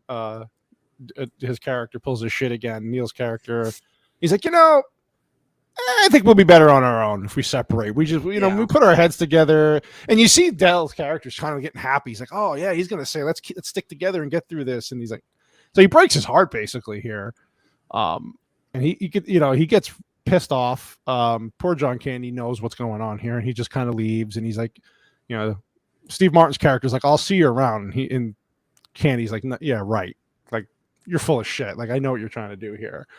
So, this part was kind of rough because you do really feel bad for John Candy's character here. This guy just wants to help. Right. And then Martin just pulls this shit again. Where you think Martin might be turning a corner, he's just talking about trying to be a better person to his family, and White Bear just left, and now he's back. There we go. Yeah. So what do you think about this here? Did you kind of expect this to happen? Because we still have more in the movie to go, or were you surprised by this scene where Martin kind of shoves him to the side again? I was. It's a little surprising. What's more surprising? Yeah, it's kind of like he's starting to get it, but not quite. None of it's clicking quite yet with him. What's interesting about this scene once again is John Candy's character, who's not latching on anymore. He's just like, fine, you want to leave, go. Now Candy's kind of like, all right, well, there's the door. If you want to leave, leave. Yeah. Yeah, he was finally fed up and had enough, and 14 times in a row. You finally got the Just hint. And he finally paid for a meal. You believe that? He's like, I got this one. See, that's what happened. Is he finally paid for a meal? And now he got pissed. So he's like, "Go." He got pissed. You need to get I out. don't need you. I'll pay don't for my need- own steak and your salad. Yeah, I make enough money selling shower curtains to pay for both of us, sir. I'm kind of Yeah. a big deal. Yeah. So this part, of course, this is the part of the movie where I don't think anybody expected. So Neil gets a rental car, gets dropped off, gets to the spot, and of course the car is gone. This scene, he gets pissed off. The car is gone. He's trying to get to the bus. And from what I understand, later on, he's about 3 miles away from the main airport. So he's getting angry at this point. You can see he's getting angry. He's got to walk across highways, and he slips and falls, and finally makes his way back into the airport. At this point, he's had enough. He's like, I'm fucking done. I'm done. I don't. This lady from Ferris Bueller was just perfect. He gets up to the counter and she's talking to her friend or somebody in the family about making, what to make for Thanksgiving. And Martin's got his tie around his head and he's dirty. And it's just freaking hilarious. Here you go. Yeah, this is the scene. This is the scene everybody who watches the movie for. Yeah, and this is what made it a rated R movie. I don't think most people realize there's no curse. I mean, there's a few curse words, but nothing like this. This scene, John Hughes didn't want to leave it out. Yeah, really up until then, you shouldn't. Only first word, I guess they used GD like 4 or 5 times and all, and then after that, then this is when all the F-bombs in their entire budget were dropped. Yeah. Oh yeah. And the F-bombs cost you money. There's no breaking it any other way. So but I agree with John Hughes to keep the scene in because it is just perfect because there isn't that much cussing going on in the previous minutes of the show that when you finally get to this moment, he's just so fed up. This is what makes the moment so much more poignant. And we've all been there where we've wanted to do this or we have done this or, in the comfort of our own home. Hopefully we never done this to a service worker, but this time was kind of weird to me though, seeing Steve Martin, curse like that and curse so much and all that. And to me, he kind of looked like a kid, finally, learning his first big, cuss word and all that. And just like bleepity, bleepity, bleepity, blue. And, to me, I think they probably could have shortened it a little bit. It doesn't catch me the same way I might catch other people, but his comeuppance in the end, from talking to her like that, is she finally just says, "Yeah, that's the explanation point. That's the icing on the cake, baby." Yeah, it was great. It was her saying, and at this point, he's done. Dear. He's so. Yeah, you could see all the buildup from Dell's shit, the situation that he's been through with traveling and all the issues that have happened. And then this car thing was the final straw. He lost his shit. Oh, yeah. He gets up to and he gets up and he's gonna, I want a fucking car right fucking now. And then the part she goes, well, can I have your rental agreement? And he's like, I threw it away. And then she's like, oh boy. Wow. That sure does suck. But the little smirk on her face when it was fucking epic. It's just perfect. Yeah, it's perfect. There it was right there. Yeah, I'm trying to catch it. Yeah, it's hard because the stupid Amazon. Yeah, this is where she's just like listening to him, scratching her head, like, "Oh, fuck this guy." I don't. But anyway, yeah. So she gives a great response back, and then so you get to this next scene where he goes outside, and let's leave it there. The funny scene.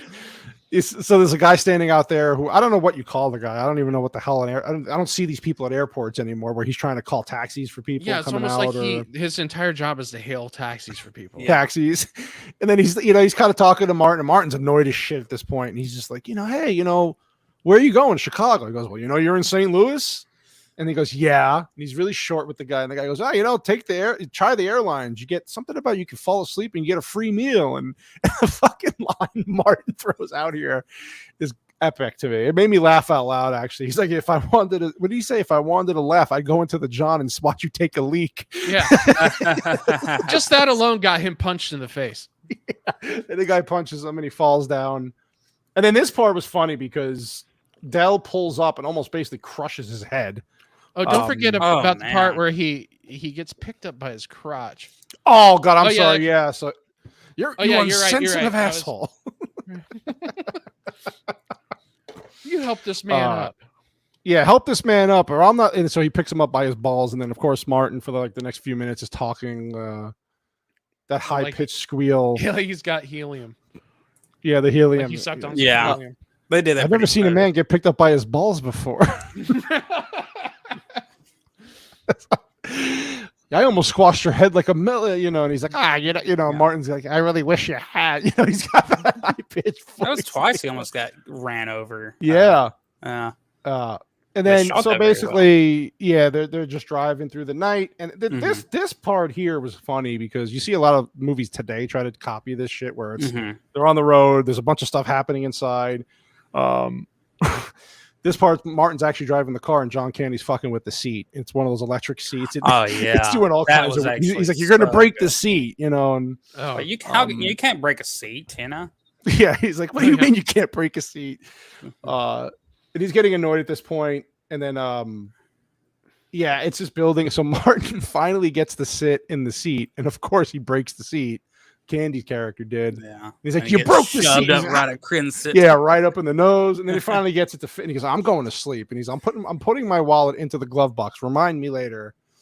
And John Candy's like, okay. Oh, And as John soon as Candy's you saw that too, smoke- the camera went right to it. Yeah. And you know something bad's gonna happen. Yeah, and this is the part where Candy's listening to music and he's singing, he's swerving all over the road in the middle of the night, and God knows where. He's smoking, and he's got the window open. And this part, he tries to throw the cigarette out of the window, and the wind pushes it back, I guess, into the back of the car. And then, comedic gold here because it's all done so subtly where it's getting hotter, and he's trying to take his jacket off, and his jacket gets stuck in the seat, where it reclines, and he can't get it out. And he's driving with his knees, and it's just a shit show from this point on. It's a good, it's a John good 5 to 7 minutes deep. 5 to 7 minute scene. It goes on him for a playing while. the air piano there on the dash, and just and Martin just somehow sleeps all through that, and what was so bad is it reminded me of how unfortunately my father-in-law, how he drives. He's one of those people that'll look right at you when he's talking to you when he's driving. You're like, look at the road, and they really get into their songs, and you're like, oh yeah, we're in that bumpy part of the lane that you're not supposed to be in. Like, come on. I would be a nervous wreck, and I could totally feel every bit of Stephen Martin's displeasure at the situation. Yeah, it was really funny. So they basically he's kind of swerving, he gets the jacket off finally, but then the car does this weird 360 thing, and he's screaming and wakes up Martin, and Martin's like, are you okay? He's like, what did he say? That I thought I hit a deer. We almost hit a deer. We almost hit a deer. Yeah, he blames it on a deer. It was very funny. Starts going the wrong way. Yeah. Oh God, that part was great. Hey Jacob Ironside, thanks for showing up, man. I appreciate you, and thanks for sticking by as long as you have. Thank you, Jacob. And, we'll definitely catch you on your channel, of course. Go subscribe to Jacob Ironside's channel. He's got good stuff. For sure. So anyway, they get out of the situation, and this is the part that you're talking about where they're driving on the wrong side of the road. There's a couple in a car on the right side of the road screaming at them, you're going the wrong. And John Candy's doing this. They're drunk, and he's making faces at them, and it was freaking hilarious. How do they know? How do they know where we're going? Yeah, how do they know? Yeah, see, this is it. You're going the wrong way. Yeah. That's preposterous. How do they know where we're going? And he goes, yeah, thank you. Yeah, that must be the perfect couple because they are so coordinated in their speech. Yeah. They're just like, they're both saying at the same time, you're going the wrong way. And then of course at this point, Martin's like, wait a minute. He sees the road, and he sees that, holy shit, we are on the wrong side of the road. And John Candy's face here is fucking epic because he's just like, oh, you can look at it and hear it. Yeah, Martin's. So these big semi trucks are coming towards them, and they can't get out of the way. Then so of course the sides of the car are getting destroyed, and John Candy turns into the devil because Martin looks at him and he's the devil, and he's laughing. That part was hilarious. That part was so creative, and then they both turn into skeletons for a second, reminding you of Daniel Stern getting shocked in Home Alone. Yeah, Home Alone. Wow. Yeah, But yeah. And then, but how creative was that? Them, them doing that. I know it might have like taken you out of, I guess, the reality of the situation a lot. And then seeing him in, in the devil suit there, that was just freaking hilarious, man. Yeah, it was very funny. It was a perfect spot to put it in. You're right. Right. And then so they get out of the situation, and Steve Martin's hands are literally stuck into the into the car, and he pulls them out, and the steering wheel's bent over, and it's just a nightmare. And then John Candy gets out, and he's like, I bet you could buff a lot of this stuff out. And the sides of the car just destroyed. Yeah. And at first I was like, why why is he telling him that, like, didn't he rent the car, or didn't he get the car for shower curtain rings? Like, you can't rent a car for shower curtain rings. Yeah, that's what he says to him, Martin. He goes, "Wait a minute, how did you pay?" And then this is where he tells him in the beginning, where they were in that initial hotel in Kansas, with the pillow situation, is that they swapped the cards. He realized later on that he had Steve Martin's credit card, so he used Steve Martin's credit card to get the car. And it's just at that point, they're getting all their stuff together. And this is the part here where Martin starts laughing because he thinks, "Oh, it finally happened to you. You fucked yourself here." And this is where he tells him about the credit card thing. And then, of course, Steve Martin's like, "You got to be kidding me." And then he punches him in the stomach. Yeah. And that was funny. And then he falls over the trunk trying to fucking get back to the car. And then he's like, "Oh, my wallet was also in the glove box." So he lost everything here. So he's got to pay back a car that he paid for and lost his wallet. And at this point, he's just like, "You got to be fucking kidding me." Yeah. So then it leads into this part here, which is another good dramatic scene, especially from Candy, man. He plays this up well, where he gets to this hotel. It comes up here soon. They get to this other hotel. They have no money at this point.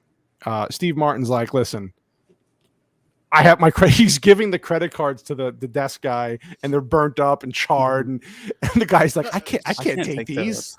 Yeah. Such a great sight gag. He's like, "I have a diner's card, and it's char." That's classic. Right a Visa, that's char, and a gasoline card, and that's just a brick of char as well. Yeah, it's just melted plastic that he's handed. Yeah. And then Steve Martin's basically like, "Please, I've been wearing the same underwear since Tuesday. Have mercy." The guy's like, "There's $23 and a watch, a really nice watch." He gives him a nice watch. I like Candy. He has $2 and a Casio. Casio. Lays it across his arm there, like he lays it across his arm. Yeah, and the guy's like, "I'm gonna have a good night." That's it. Sorry. I'm going to have to say no. Yeah. I'm gonna have to say. So then it goes into this part where Martin's in the hotel room, all nice and cozy by himself, and he's trying to call his wife, and he can't. Yeah, he can't. It's 2 beds. And you get to this point here where Candy's sitting in the car in the snow alone because Martin's so pissed at him at this point. He doesn't want anything to do with him. This was a great scene here because you got Candy. He's talking to his wife, right? And again, you're like, why? It's weird. It's not. It's weird and it's not weird. If you've had those moments where you're kind of talking out loud to yourself, or trying to think things through and figure out why you got into this situation. But it was actually heartbreaking in a way because he's sitting alone, and then initially most people probably thought, "Well, this guy's on the road so much; he's away from his wife. He's just used to this, but he doesn't like it." And this is what Copa was saying earlier, where you find out that his wife, where he says, "I'm attached to people too much. I hug people too much. I push them away because I'm annoying." And he goes, "I wish you were here." And this was kind of a sad scene here. I actually think one of the better scenes in the movie, though. Yeah, and you got your with the background music there going. I think even though that was something that was critiqued about the movie, is about awful music choices and all that. I think this perfectly fit it, and I would say this is probably the second, maybe third most dramatic part in the film. Mm-hmm. Yeah, it's very existential, and you watch Neil, look at this guy who's about to freeze to death, and then at the same, and he's actually starting to feel a little bit of empathy, right? Mm-hmm. And then flip side is John Candy's starting to realize that he does hug people a little too much. So everybody's starting to realize what their problems are and how exactly to solve them, which is great, because the next scene is where they pretend they're almost like they're two boys at like summer camp is how they describe it. They even mentioned that. Yeah, it's hilarious. Yeah, they get the alcohol and the chips, and they're just doing stupid shit, and they're talking, making fun, laughing, and there's nothing worse than tequila and Doritos, but there they are. No, but in that moment, it's probably the best thing they've had in days. Yeah. And this is a fun part. You finally see them kind of, communicating better. They're actually enjoying each other's company here. And they have drinks from all these different regions around the world, these cheap drinks. And where have you been? You've been to Italy? You've been to Mexico? And they're just bullshitting and laughing. And you can even tell, like, Steve Martin, look at his bed. It's got shit all over it. And he's just like, I don't care. Suddenly like, he's kind of lightening up. Yeah. I like the fact that they have a bunch of alcohol from different regions of the world. And they're like, where do you want to visit? You want to go to Jamaica, man? Yeah, Jamaica, man. Irie. Yeah, that was great. A little foreshadowing to Cool Runnings, huh? Right. We saw that in the chat earlier. Yes, that's actually a good point. Wow. Yes. And then, they're just bullshitting, and then John Candy goes into a thing here where he kind of is just like, I felt bad for him a little bit because he's talking about his he's like, all they're gonna remember, I have no legacy, basically. All they're gonna remember me is just some shower curtain rings. And then Steve Martin goes into a thing about, well, at least at the absolute minimum, you can grow old with somebody. You got your wife, right? And then John Candy gives this look. Yeah, that almost look. Like this disbelief look. Like, can almost you find that? Can you scroll through and find that? I'm gonna try to see if I can find that, because that was really kind of. I guess this was. I'm trying to find it here. Like, kind of. Yeah, right there. Like right there. Like, I'll leave it on the small screen, but he has this look where he's just kind of like.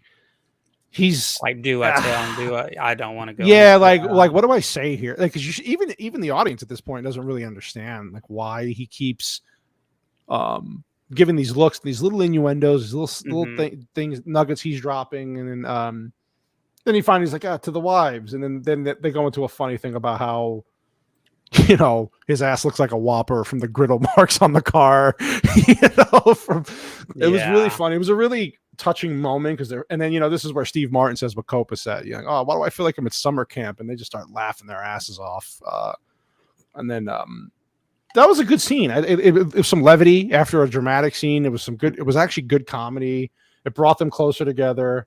And then this part here was great, where they're trying to get the car out of the snow, and the tires are spinning. Anybody who's been in snow knows it's a pain in the ass to shovel it out, or just so he's like, let's rock the car, and he's like, all right. First of all, I love the fact that the fat man's driving and the little one is he's the one rocking the car. Yeah. It's fucking hilarious though, because he guns the car. And then you see John Candy looking back as the car goes through their room because he put a little too much too much torque on those tires, so it went back. And then Martin's like, let's get the hell out of here, and they go. It was really funny. And then you see them driving this piece of shit car down the road. The flaps are coming off. There's no mirrors, and they're singing a song. Like Steve Martin's. And the funny thing is, when there was an extended scene here because Steve Martin was not wearing this outfit initially with the scarf and the hat. You assumed he put it on, but in the extended scene, they explained where he got it from. It was one of Dell's outfits, and he didn't want to wear it because so they kind of so 100%. So basically, what's happening is Dell is imprinting on him, like physically and emotionally. Yeah. He started. Yes. He got a little bit more slubber in there with the food and alcohol in the bed, and just not really caring anymore. By the way, they ended that scene super well with John Candy coming out of the bathroom and like how do I turn this thing off, and all the he burns his hand on the light. The lights just shut off in the whole scene, and then they transition to the morning time there. But yeah, definitely right. He's starting to just embrace the shit. Yeah. He is at this point, because why not, right? What else can really happen to them? Well, so if you think about it, sorry. No, go ahead. No, what I was saying is, if you think about it, when he backs the car into the hotel room, if that happened an hour prior to that, Steve Martin would have been wigging out. he would have been flipping out at John Yeah. Candy for destroying a hotel room. That's a good Absolutely. point. Now they're best friends, almost like on a caper, and he's like, "Come on, let's go!" Like before they see us, and that was Yeah. Steve Martin saying, "Let's." Yeah, he was pushing it along. Like, let's Go, get out of go, here. go. Because Candy was the one that was like, "Oh shit, what do we do here?" Yeah. Right. And then Martin's like, "Let's get it." Because that's you're right. They kind of reverse choruses there a little bit. But you're right. It's where you can kind of see he's lightening up a lot. He's changing. Let me see. And your wife says here, I feel like Steve Martin's character arc is all the stages of grief. Right. Sure, that makes Yeah. sense. I never good thought of it writing. that way before. Yeah, What, like your wife's smarter than you. of course. Other than the fact you that gotta she married me, I tricked her in that one. Well, you got some kind of voodoo that you worked magic. Yeah. I made her food one night. Hey, I took her out on a really nice date oh, one time. Taco Bell. yeah. Taco Bell. Yeah. Was it an Exactly. Arby's night? No. I'm not a big. She's an Arby's fan, and I said no way. It's Taco Bell. Okay, baby. good. Taco Bell. Cheap roast That's it. beef. That's- And you know what? if we're gonna get you know shitty what? food, we're getting Taco Bell. That's right. And baby, you could go ahead and get yourself 2 packets of hot sauce Mhm. Wow. on me. That quesadilla sealed the Wow. deal. And then That yeah, and the sexy bald head. well, and then she was the one who she asked me to marry her right then and there in Taco Bell. So that's the Oh, story. I don't blame her. Well, that's a beautiful story. Like, so, well, this is now we're getting a different side of the story here now, though. Yeah, we get two. Are you going to Kind of believe inclined me? to- Are you going to believe me or your lying eyes? I'm gonna believe the wife because I don't sh- argue with women. You should. My mom does pay well. She said, All right, get him out of here. get him out of this area, but get him away Yeah. from my house. I want him out of my life. You take over. I'll take the he's 2 yours now. goats. Give me the He's- packets of hot sauce. He's 18 now. Oh, He yeah. needs to go. He needs to get out.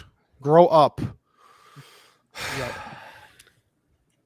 Anyway, so they get pulled over, and the cop here has been in a million movies too. Yeah, he's one of those guys. Oh, that's Yeah, what's his name? I forgot his name. that's Michael McKean. Michael McKean. That's right. Michael McKean is Lenny from Lenny and Squiggy and Laverne. and Yeah. He was in Better Call Saul too. He played the brother. Yeah, he's Better Call he's the Saul. dad. Dad, right?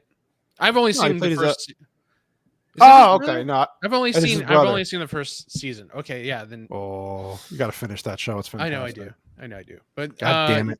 But he's also someone's going to yell at me eventually down the line. He's the lead singer of Spinal Tap. Yes, that is true. Yeah. That is true. That was talk about a funny movie. Oh, hilarious movie.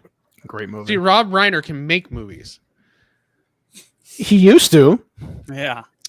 Man, he's got some hits under his belt where some of his later movies I go, what? This is the same person. He made my favorite romantic comedy ever, and I hate those movies. When Harry Met Sally, it's fucking amazing. Yeah, that's good. And he even made A Few Good Men. I mean, this guy, I was like shocked to know that he actually made that. I was like, wow, Rob Reiner made A Few Good Men. Princess Really? Bride. Stand Princess by Me. Bride. Yeah, but that was before his politics clouded his mind. Now he's Yeah. insane. Yeah, he's And just insane. people take scripts and work with them. You know, they don't. Sure. Well, Yeah. back then he used to just make content for content. Even if you had a political view, you really didn't know. Now, yeah, it's all Yeah. different. Now- They cared about now it's- money and, you know. Yeah, they didn't Disney everything up. Yeah, fucking Disney. So they get pulled over here, and the funny line the cop gives, he's like, "What the hell are you driving here, son?" It's just like Yeah. this subtle line. Do he's you just like, think that this is, you know? safe for highway travel? Yeah. He's like, yeah. He's like, the speedometer's melted. You have no mirrors or gauge, but the radio works. John There's Candy's one like, I don't person he couldn't understand. charm. I was surprised. Yeah. And then he kind of is like, "Oh, I got to get my friend home because they're going to impound the car." And this Well, part was kind of funny where Of course, he couldn't. He couldn't charm a state trooper. You don't Yeah, charm right? those. You don't No. charge. we have Nobody. those here. They're not very charming. Yeah. No, you can't talk your way out of that. They are just very strict people doing their job. Mhm. Yes. It's not fun.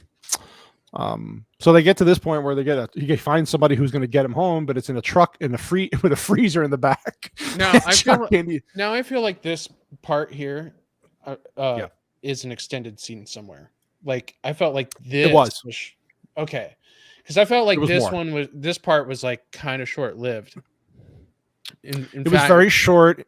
It was longer. There was more context to it. There was I think it was a 5-minute scene for this initially. It was a lot of John Candy like apologizing, and John Candy just kind of ad-libbing stuff, and Martin was just kind of like, I can't believe I'm in this situation.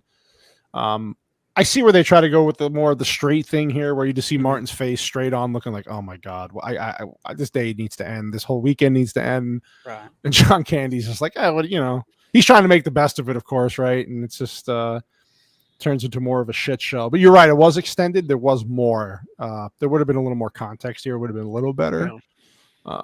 But at this point, they're just trying to get to the end of the movie, and they're just, so they get there, and this part here. And if you don't notice this, I never noticed this before. I don't know how. This sign behind here it's the Sun Run. It says this is back in what year was this? 1987. Seven would be the shooting date. Oh, okay. So yeah, around that time. So you see the Sun Run here, and I never caught this before. So it has, and being out here, it's hilarious. It has tickets to Phoenix and Tucson, Arizona. And I'm assuming, people this time of year in Chicago, a lot of people were visiting Arizona, right? Because it's warm. $79 to fly to Phoenix round trip back in that time. Yeah. From Chicago. And I was like, holy shit. Like Tucson's a little more expensive, but I was like, holy shit, man. And it's just funny. It's like, just makes me think like back then my family knew nothing about this place. 1986 or 7. Like, what the fuck was Arizona? It's where John Wayne used to go and fight Indians. No shit, right. And then here we are. I'm looking at hey, I live there now, unfortunately. See, growing up in Los Angeles, the way we thought of Tucson, Arizona was like, why would I want to go burn to death? I have the beach right here. Right. You got the beach. Why would I, unless I'm going to the Grand Canyon, which is in northern Arizona, which is beautiful. Why am I going to Phoenix or Tucson again? Yeah. But it was just a funny little thing I caught, and I told my wife, she's like, oh yeah. So anyway, you see them here trying to basically part ways. And again, John Candy's character, Dell, is just kind of latching on a little bit. And he's like, they're saying their goodbyes. And it's kind of a touching moment. You can see John Candy does not want to say goodbye. Martin's finally like, I'm home. Yeah. I'm going to get on this train. I'm going to go home, and I'm never going to see this guy again. I'm done. But yeah, he's trying to do the best thing he can here. He does actually pull him into a hug, yeah, you could tell he has a little bit more admiration, a little more respect for the guy. I kind of felt like he was kind of weirded out about parting ways with him. I felt like at this point he's just like, well, I don't know how to really say goodbye to this guy I've shared weird for 3 him, or 4. Yeah. Yeah, it seemed a little weird for him. Yeah, and you could see he was a little uncomfortable here. Like you said, he didn't know how to just break this off. It's almost like a bad relationship. You're like, I like the person, but I got to get out of this. Like, I'm done. Yeah. Like you're walking around, and then that 3-legged dog keeps following you, and you feed it a little bit of bologna, but then you're like, you got to go. Yeah, and then there's also the scene where he's kind of, another scene that was kind of another hint here is like where he goes, say hello to your wife, Marie. I feel like I know her already. And Candy's like, yeah. He just all he says is, like he does this little head nod. He's like, sure. Yeah, okay. If only you knew, buddy. Yeah. If only you cared enough. Yeah, exactly. So they finally part ways.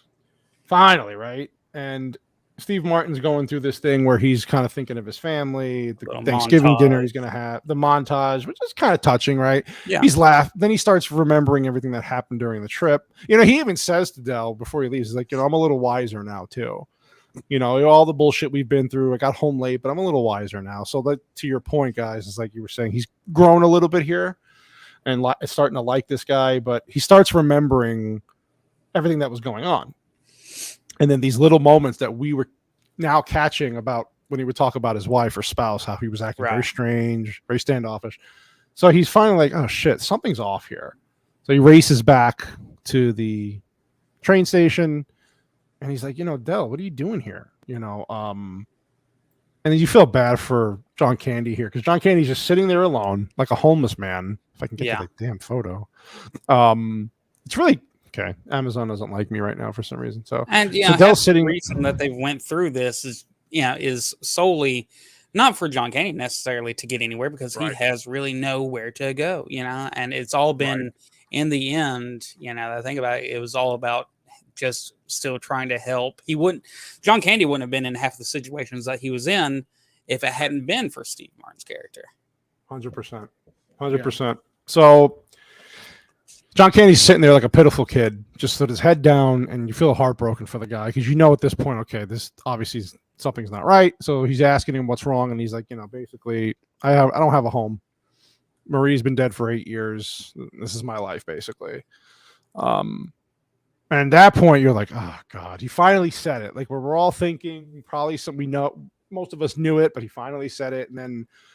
This is the turnaround in the character arc development here that you didn't, I think we all wanted to see is that he finally is just like, all right, come with me, basically. And he goes home, takes him home to his house. And then even poor Dell's like, maybe I'll just come in and say hello and take off. And then Martin's like, nah, come on.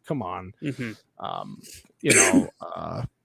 So, this is the part here where he introduces him to the family. Mm-hmm. The kids, the in-laws, the dad, and John Candy's just like, whatever. So this is the part here where the wife comes down. If I can get the damn photo up. Yeah. So the wife comes down, and this is the context part where I can't get it, whatever.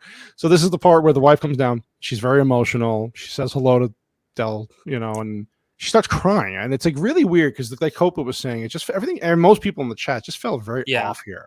Yeah. Well, the reason why I felt off is because with deleted scenes that nobody knew existed, the whole reason why she was so emotional and distraught is because during the movie, while he's in Kansas or Arkansas, wherever the hell they were, she thought he was having an affair and not telling him everything. And that's played out in the deleted scenes. What are you not telling me, Neil? And who were you really with? Stuff like that. Yeah, because I don't remember Steve Martin ever mentioning Del Griffin's name to her, and then she says, "Hello, Mr. Griffith." Yeah, well, notice he has a black eye here too. Where'd the black eye come from? Yeah, where'd that come from? Yeah, that part I don't know. So that was obviously a scene that's not even in a deleted scene. That I don't. Yeah, I didn't see it unless I missed it and I have to go back and watch. I didn't see anything that mentioned that.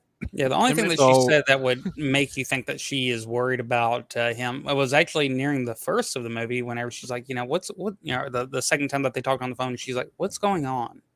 She said it like that, and I looked over, to my wife, and I was like, "What does she mean? What's going on?" Have you never heard of somebody having problems with a trip? But so I do wish that they had included.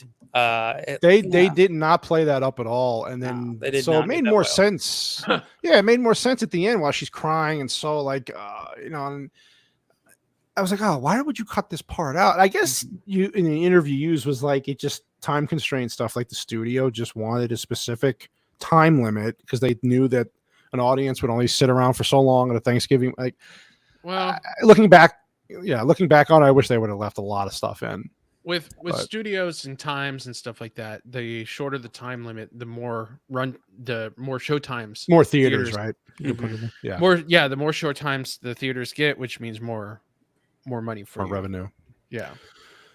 Yeah, but it's something like that. Like you can sneak a scene in there, and he just maybe they didn't have it shot, but or written the way it could have been written. He wanted it, where you could have their marriage kind of just on the rocks, and that would make more sense. And he's like, I'm with this guy. He's really fucking annoying. His name is Del Griffin, and then she's constantly, that wife was like, who are you on the phone with? And he's all like, Steve. Well, he sounds hideous, or she sounds hideous. That commercial. Yeah. She could have been. She could have been that wife. Yeah, no, I would have played out better. I think it would have made more sense. Yeah, totally. So, the ending not perfect, but overall, you get the scene where John Candy's just smiling, like he's missing his wife. You can tell he looks down, but then he realizes, I'm happy for them. He's probably not even going to stay. No. Yeah. So that part was great. Overall, that's the end of the movie. Then you get the music that kicks in, of course, and then the credits. So overall, if I had to rate this movie, it's tough. Like I'd probably say I'd give this, knowing what I know now with the deleted stuff, I'd probably give this movie an 8.5 out of 10. Yeah, I give it an 8. It's like a 7.5 for me, so I round it up to 8. Yeah, I give it a 6.5. And then, of course, there's an after credit scene which Copa reminded me of yesterday. When you go back and watch it to the end credits, it's the boss in the advertising room. He's still there. Still It's there. just fucking hilarious. Yeah. If you notice, while he's sitting there in the background is his Thanksgiving dinner. He's literally having Thanksgiving dinner. Good looking turkey too. Still looking at. So there was some fun facts real quick about the movie. So the movie is actually inspired by John Hughes' own trip from traveling from New York to Chicago once in his life. So he just took inspiration there. So he wasn't even supposed to direct the movie. Howard Deutsch, I don't even know how to say that name. He directed Pretty in Pink. I forgot. I don't know how to pronounce names, damn it. So the director of Pretty in Pink and Some Kind of Wonderful, which are 80s movies, wanted him to direct, but he couldn't. Those are both Hughes movies. And then this guy, is it Deutsch? I'm just going to say that. Dutch. Let me see it. He directed The Great Outdoors as well. So another Hughes movie. So this guy is like Hughes' go-to director. His go-to guy, yeah. Right. Another part, here you go. Steve Martin thought that the script was too long. So another reason why they cut it down. Well, it makes sense. Yeah. Well, from what I understand is that John Hughes was like very prolific in his writing, but he would bang out scripts like in 2 days, which is insane. And he's get that. That's my mom. Let her know. Just let her know where I'm secretary. at. Miss Cannoli Sands, my secretary. Yeah, just let her know that I'm here. Yeah. No, but yeah. So, which is insane. And so for him to, so the original cut was what they said, 3-4 hours long. 3 to 4 hours. Yeah. So he probably like wrote like 200 pages. Oh, I'm sorry, 4.5 hours long. Yeah. So he probably wrote like 200 pages and then let everybody ad lib. Yeah. Like crazy people.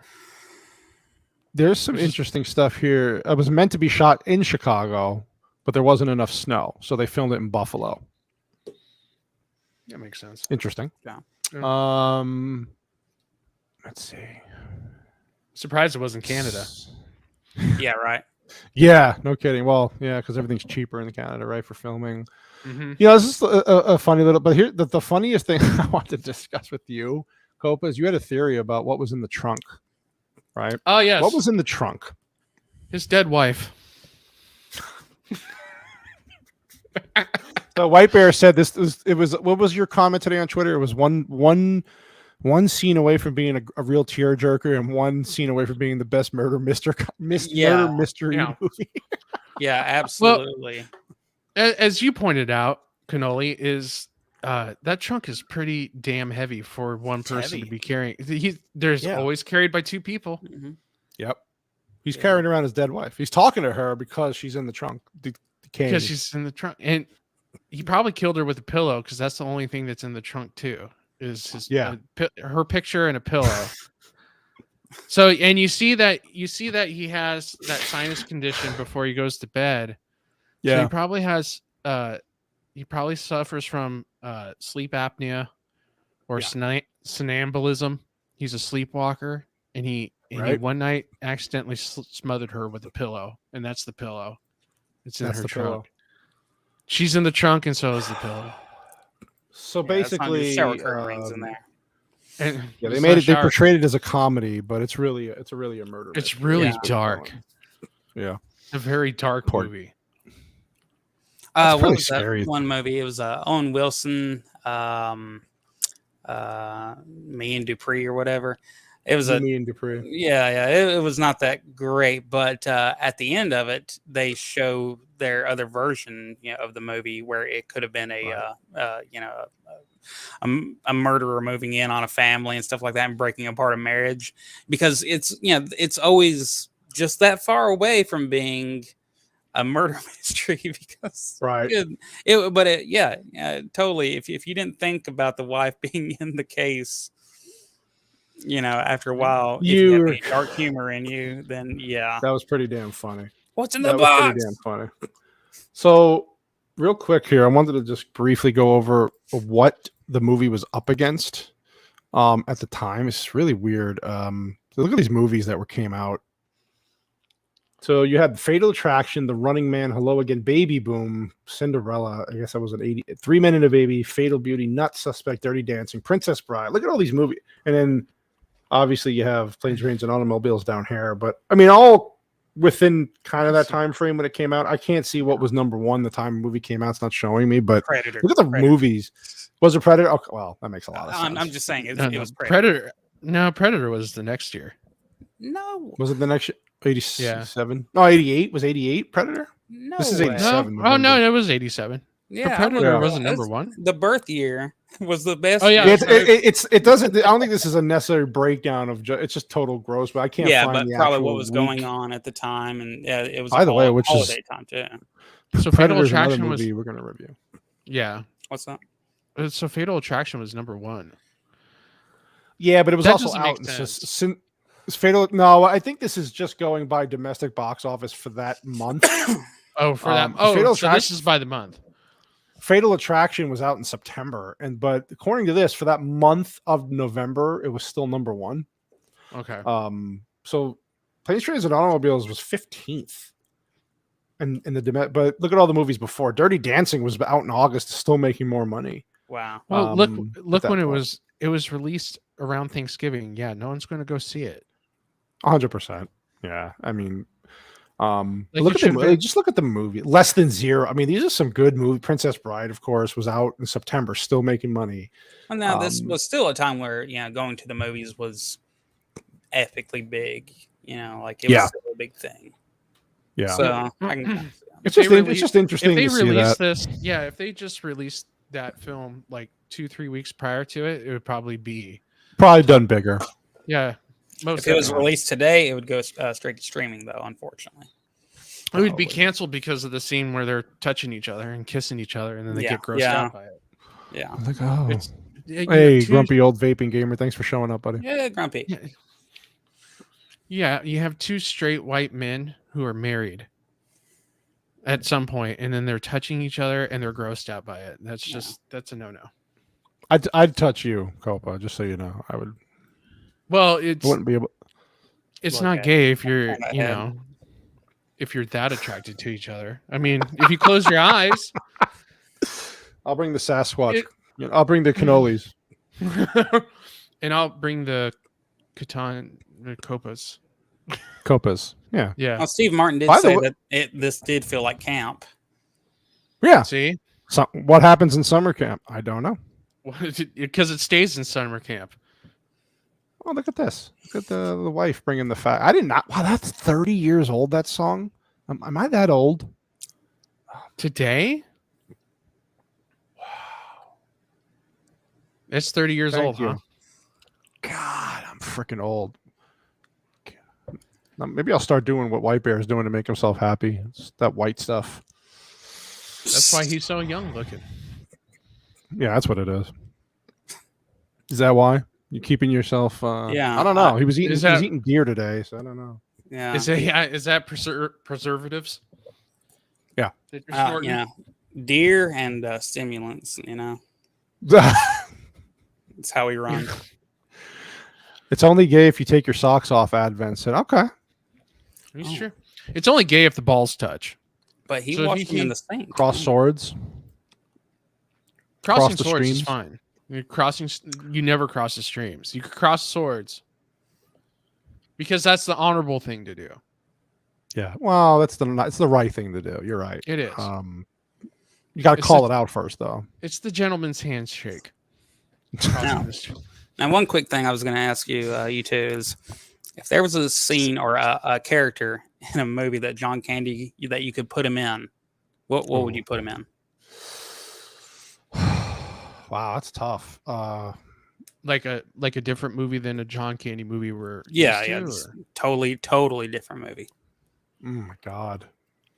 I'm trying to think of like. God, he was in so many good movies. Anything more recent, I got to think about. What would I put John Candy in that somebody else was in?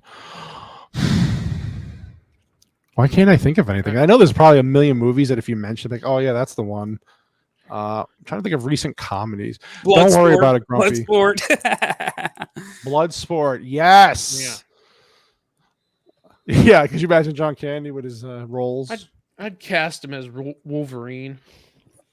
Yeah, I go John Wick. Wolverine and Deadpool 3. Candy Wick. John Candy is John Wick. Just a smile. He'd be smiling at people, getting him in with his warmth, and just bam right in the face. Oh, welcome in. Yeah. No, I thought about it last night. I was like, I haven't played Buffalo Bill and Silence of the Lambs. I like this one. John Candy is the Godfather. Thank you, Bedrock Bullet Company, for dropping in. But Yeah. I would say the God. Could you imagine him with that voice? Now, see, Dom DeLuise did a good. He did in that movie. He really did. I would like Candy to do that though. Like, my wife was in the box the whole time. Never asked me about my business. How come you never asked me? But you never did. John wasn't ever in a horror movie, right? I don't think No. so. Well, what was that? Nothing But Trouble. That was kind of like a stupid. Remember that movie with Dan Aykroyd? Was he in that with Dan Aykroyd? Was that and a Chevy horror Chase? though? It was just awful. It was bad. It was in the genre of horrible. never watch this shit again. It was fucking scary because it was so bad. I remember I watched that as a kid because I was a big Dan Aykroyd, Chevy Chase fan. Oh God, Mhm. yeah. Yeah. It was so bad. And Wasn't Demi Moore in that too? Yeah. It was one of the worst fucking things I saw when I was a kid. Jesus Christ, that was so bad. What a disappointment. But yeah, put him in a horror movie. Have him there and like, Insidious. Yeah, especially now in the way he looks. We'll put him in a horror movie. What about You'll The never- Exorcist? That would have been fun. He could play the skeleton that that was Steve Martin's skeleton in that one part of John Candy on Seinfeld. What's the deal with all these suitcases? I would have liked to seen him in The Exorcist. He would have been the nice priest, like being all gentle, like the power of Christ compels you, smiling. Power of throwing Christ. Yeah, but he doing it his John Candy way, But Seinfeld's a good one. Married with Children, Al Bundy. John Candy is Al Bundy. I would have liked to seen him in Speed as the bus.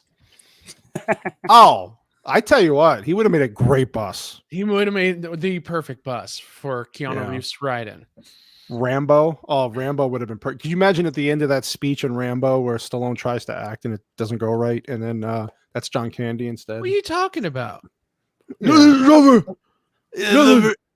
I watch people react. I watch people on YouTube react to Rambo for the first time, and they're like, "Oh God, that was so great at the end." I was like, "Listen, I love Stallone, right? You can't tell me that was a great scene because this is one of his first movies. Well, it was his first big dramatic role, and it was bad. Dude, Come on. I don't care. I love Stallone. I loved it. I loved. I love the movie. I'm glad that they didn't go by the book. I'm glad that they didn't have him off. Yeah, I know. I love the movie. It's one of my favorite movies of all time. I love Stallone. It's a great book too. It was like one of the first. Great book. Yeah, I feel like one of the first big movies bring awareness to veterans and stuff like that, and PTSD stuff. Yeah, it was a great movie. More small town shenanigans leading to blowing a situation out of hand. Yeah. No, I love it. I actually liked it because it did. That's something we'll get into that. We could always review that movie down the road. It's a movie I did not expect to have the depth that it did either. It was just an action. It turned into an action genre, and it got really fucking nuts at the end of the last few movies. Really disturbing. We don't talk about 5, but I don't count 5 as part of it. Oh, was that Last Blood? Is that the one that just came out? Yeah, the one where he goes to Mexico to get his kills niece. it. The one before that wasn't. The one bad, before though. that, yeah, I bought that. It was pretty good. I bought that one. I was totally worth it. Yeah, I have them all because I love him. But John Candy is Maxwell Smart. I like that. I really would, want him to be in a horror movie though. Like, imagine Jodie Foster coming up to him and be like, have you heard anything about this one girl? And he's like, oh yeah, she was some big old fat girl, right? Yeah, big old fat girl. A little bit. Yeah, totally. No, I have her in my basement in a trunk, but hey, Yeah. Yeah, that John Candy smile and cadence. Yeah, John Candy in Apollo 13 as Apollo 13. Ooh, he could have played the moon. Oh, there you go. Oh my God. He was only 6'2", but I felt like the dude was a giant. That's probably. But yeah, I would like to see him stand next to Andre the Giant. Well, Dan Aykroyd is taller than him. Really? Yeah, Yeah, Dennis Rodman is actually a big guy. Now that you Yeah. mentioned that, I didn't know he was that tall, but yeah. big old fat. guy. John Candy meets John Holmes, the crossover event of this fat folds. John Candy is the ladies' man. I'm glad this is a new trend we're going to start. What would John Candy? We got to start this on Twitter now. Yeah. John Interstellar. Candy as Interstellar. John Candy as the black hole. No, he's the thing he goes into at the end. What is it? The Tesseract. Oh, At the yeah. end when he meets his daughter. Yeah. John Candy is That's the enough. kid from the Sixth Sense. I see dead people. You know what do you I do? see dead people. Yeah, I He's sleepwalk, smiling. you know? I see dead people. Yeah, I see them all the time. The Violator and Spawn. There you go. That might Oh, actually yeah. work. That actually could work. Yeah, he's a Actually big could. clown. I've never. I don't know. Other than you see him, get creepy for a second, like an Uncle Buck. You don't really see him ever Oh, get like God. so super like. You realize that guy could probably rip somebody apart. Yeah, I could see him doing that. I could see him Yeah. being like a dark, twisted. Who knows how he was in his real life? I don't know. Hey, that makes my cocaine Joker, Well, I've earlier even more appropriate because he did have a problem with coke. He did. Now, I do know a lot of people who I was reading articles on John Candy, and they were saying like, yeah, I met him, and you could tell that he had like a little bit of sadness to him. Like he was always trying to make people happy, and Yeah. he never seemed satisfied. Isn't that Just usually the that. case with most comedians Yeah. or comedic actors? Though, is always something off about them. They're not highly. I mean, Ronnie Dangerfield was like that. That was a mess yeah, in real life, and It's Pagliacci syndrome, right? yeah, The Yeah. sad clown. sad clown. It's a that Well- was a good Seinfeld episode. I guess kind of like a summary of this movie in the end. It's definitely a transformation of characters, but yeah, that is definitely showing some of the nicest, happiest people seemingly, Yeah. are in the saddest, going through stuff that, that they cover up and they never really get to work out either. So, Right.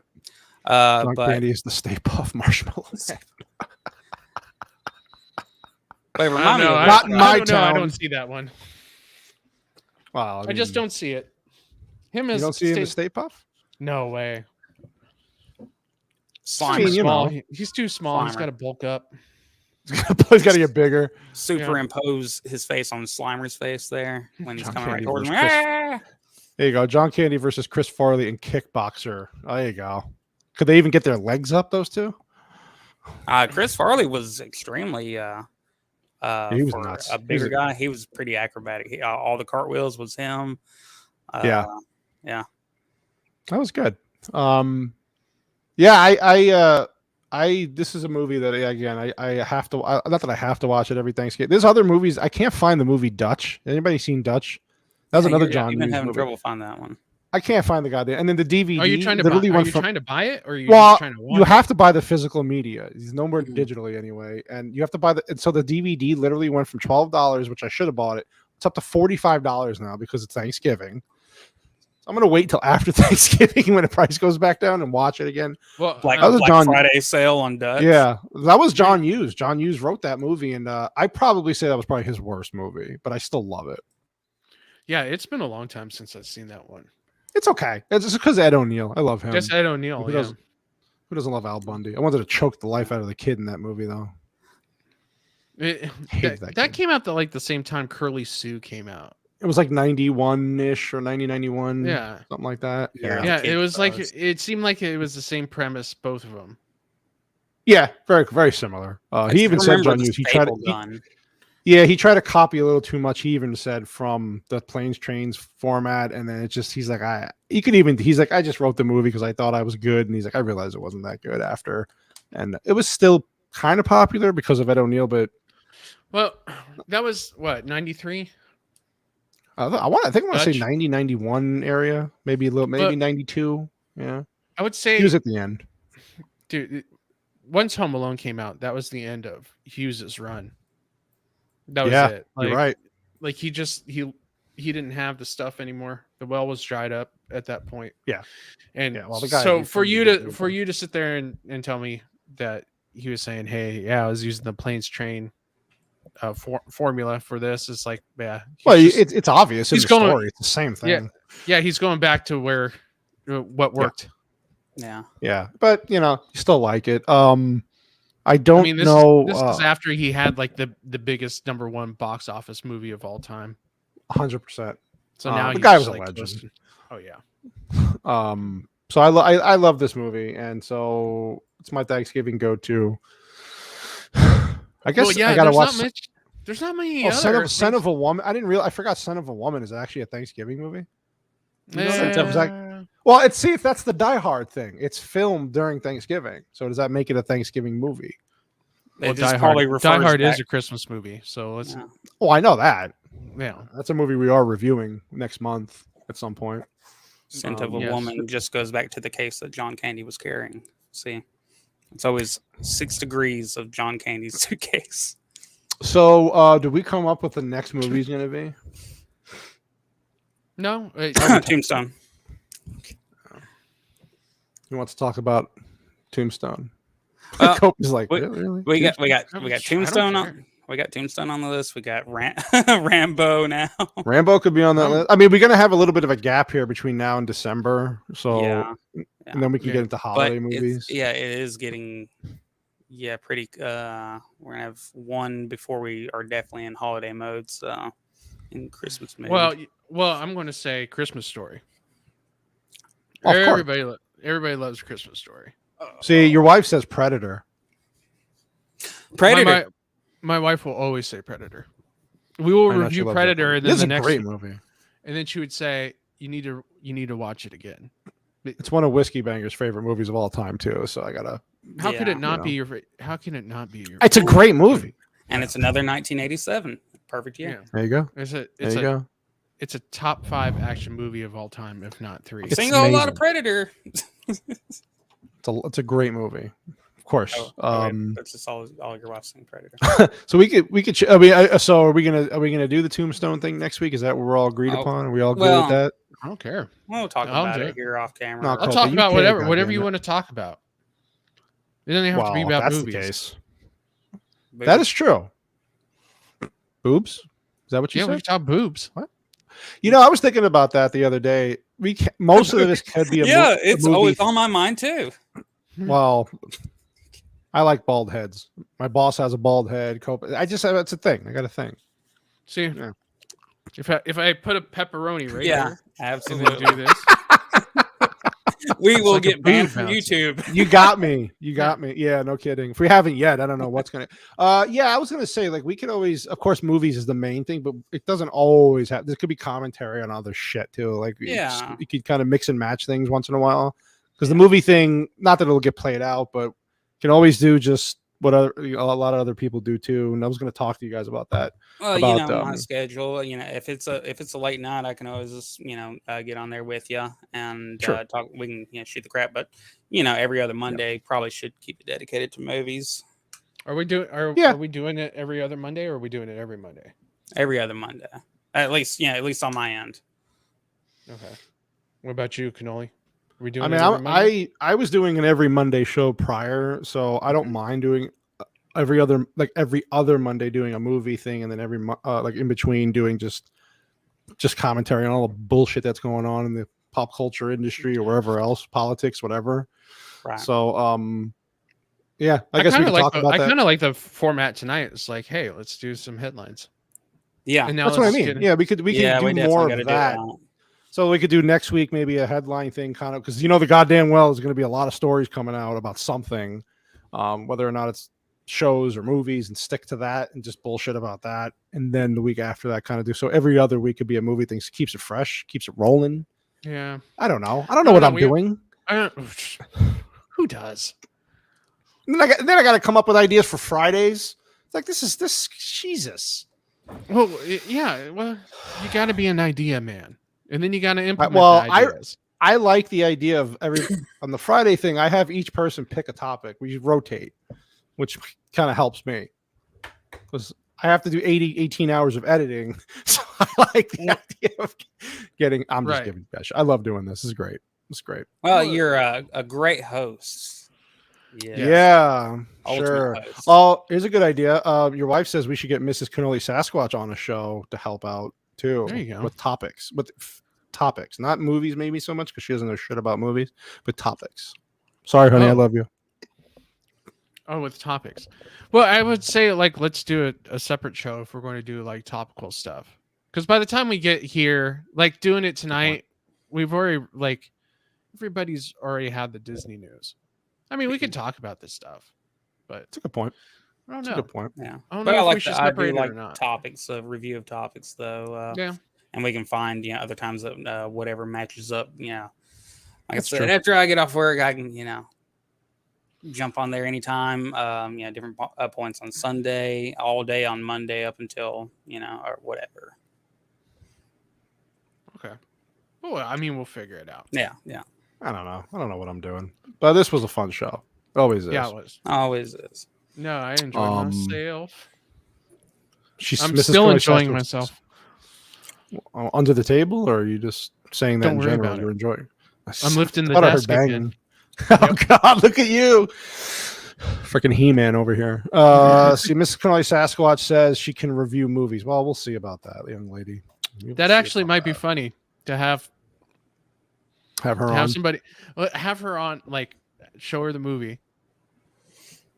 Whatever movie that she hasn't watched, and then be like, all right, That's what's true. your- That was true. what's Because your hot whatever takes? I mean, she's watched a lot of the same movies. She needs a refresher course. Maybe that would be kind of funny. So Yeah, But has Yeah, she we can watched always do Predator?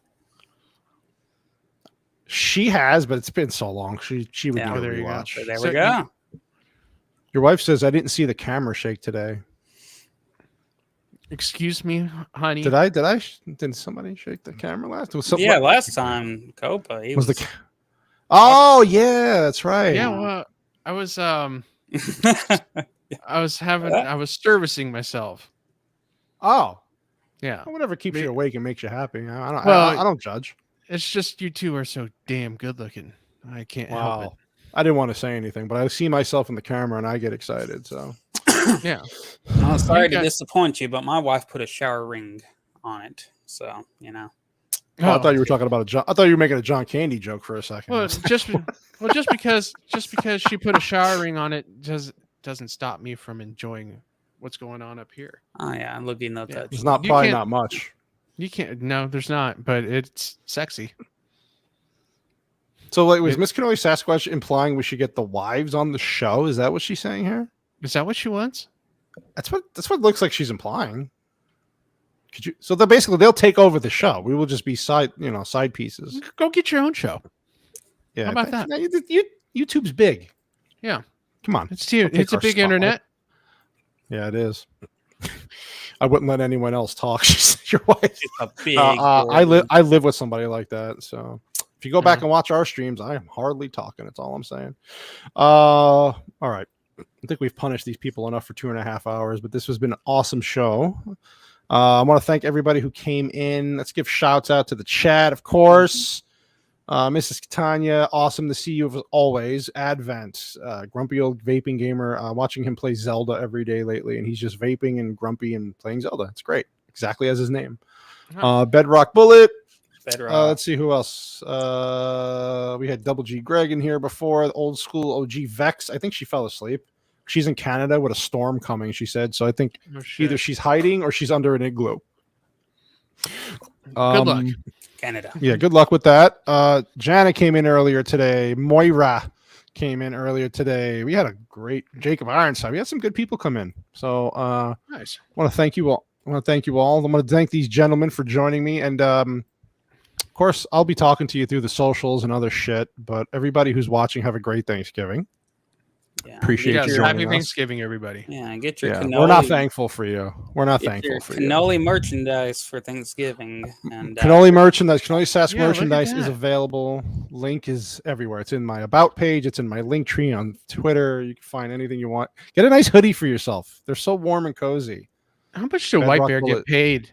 How much did you pay White Bear to throw that? Well, look at the white stuff I gave him. That's why he said that. Mhm. Now I you gave know him how I drugs. afford my habits. I didn't get any white stuff. I'm bummed out. Oh, I you think I get got different some white stuff. I'm under- just saying, you know. All right. Ah, Here we go.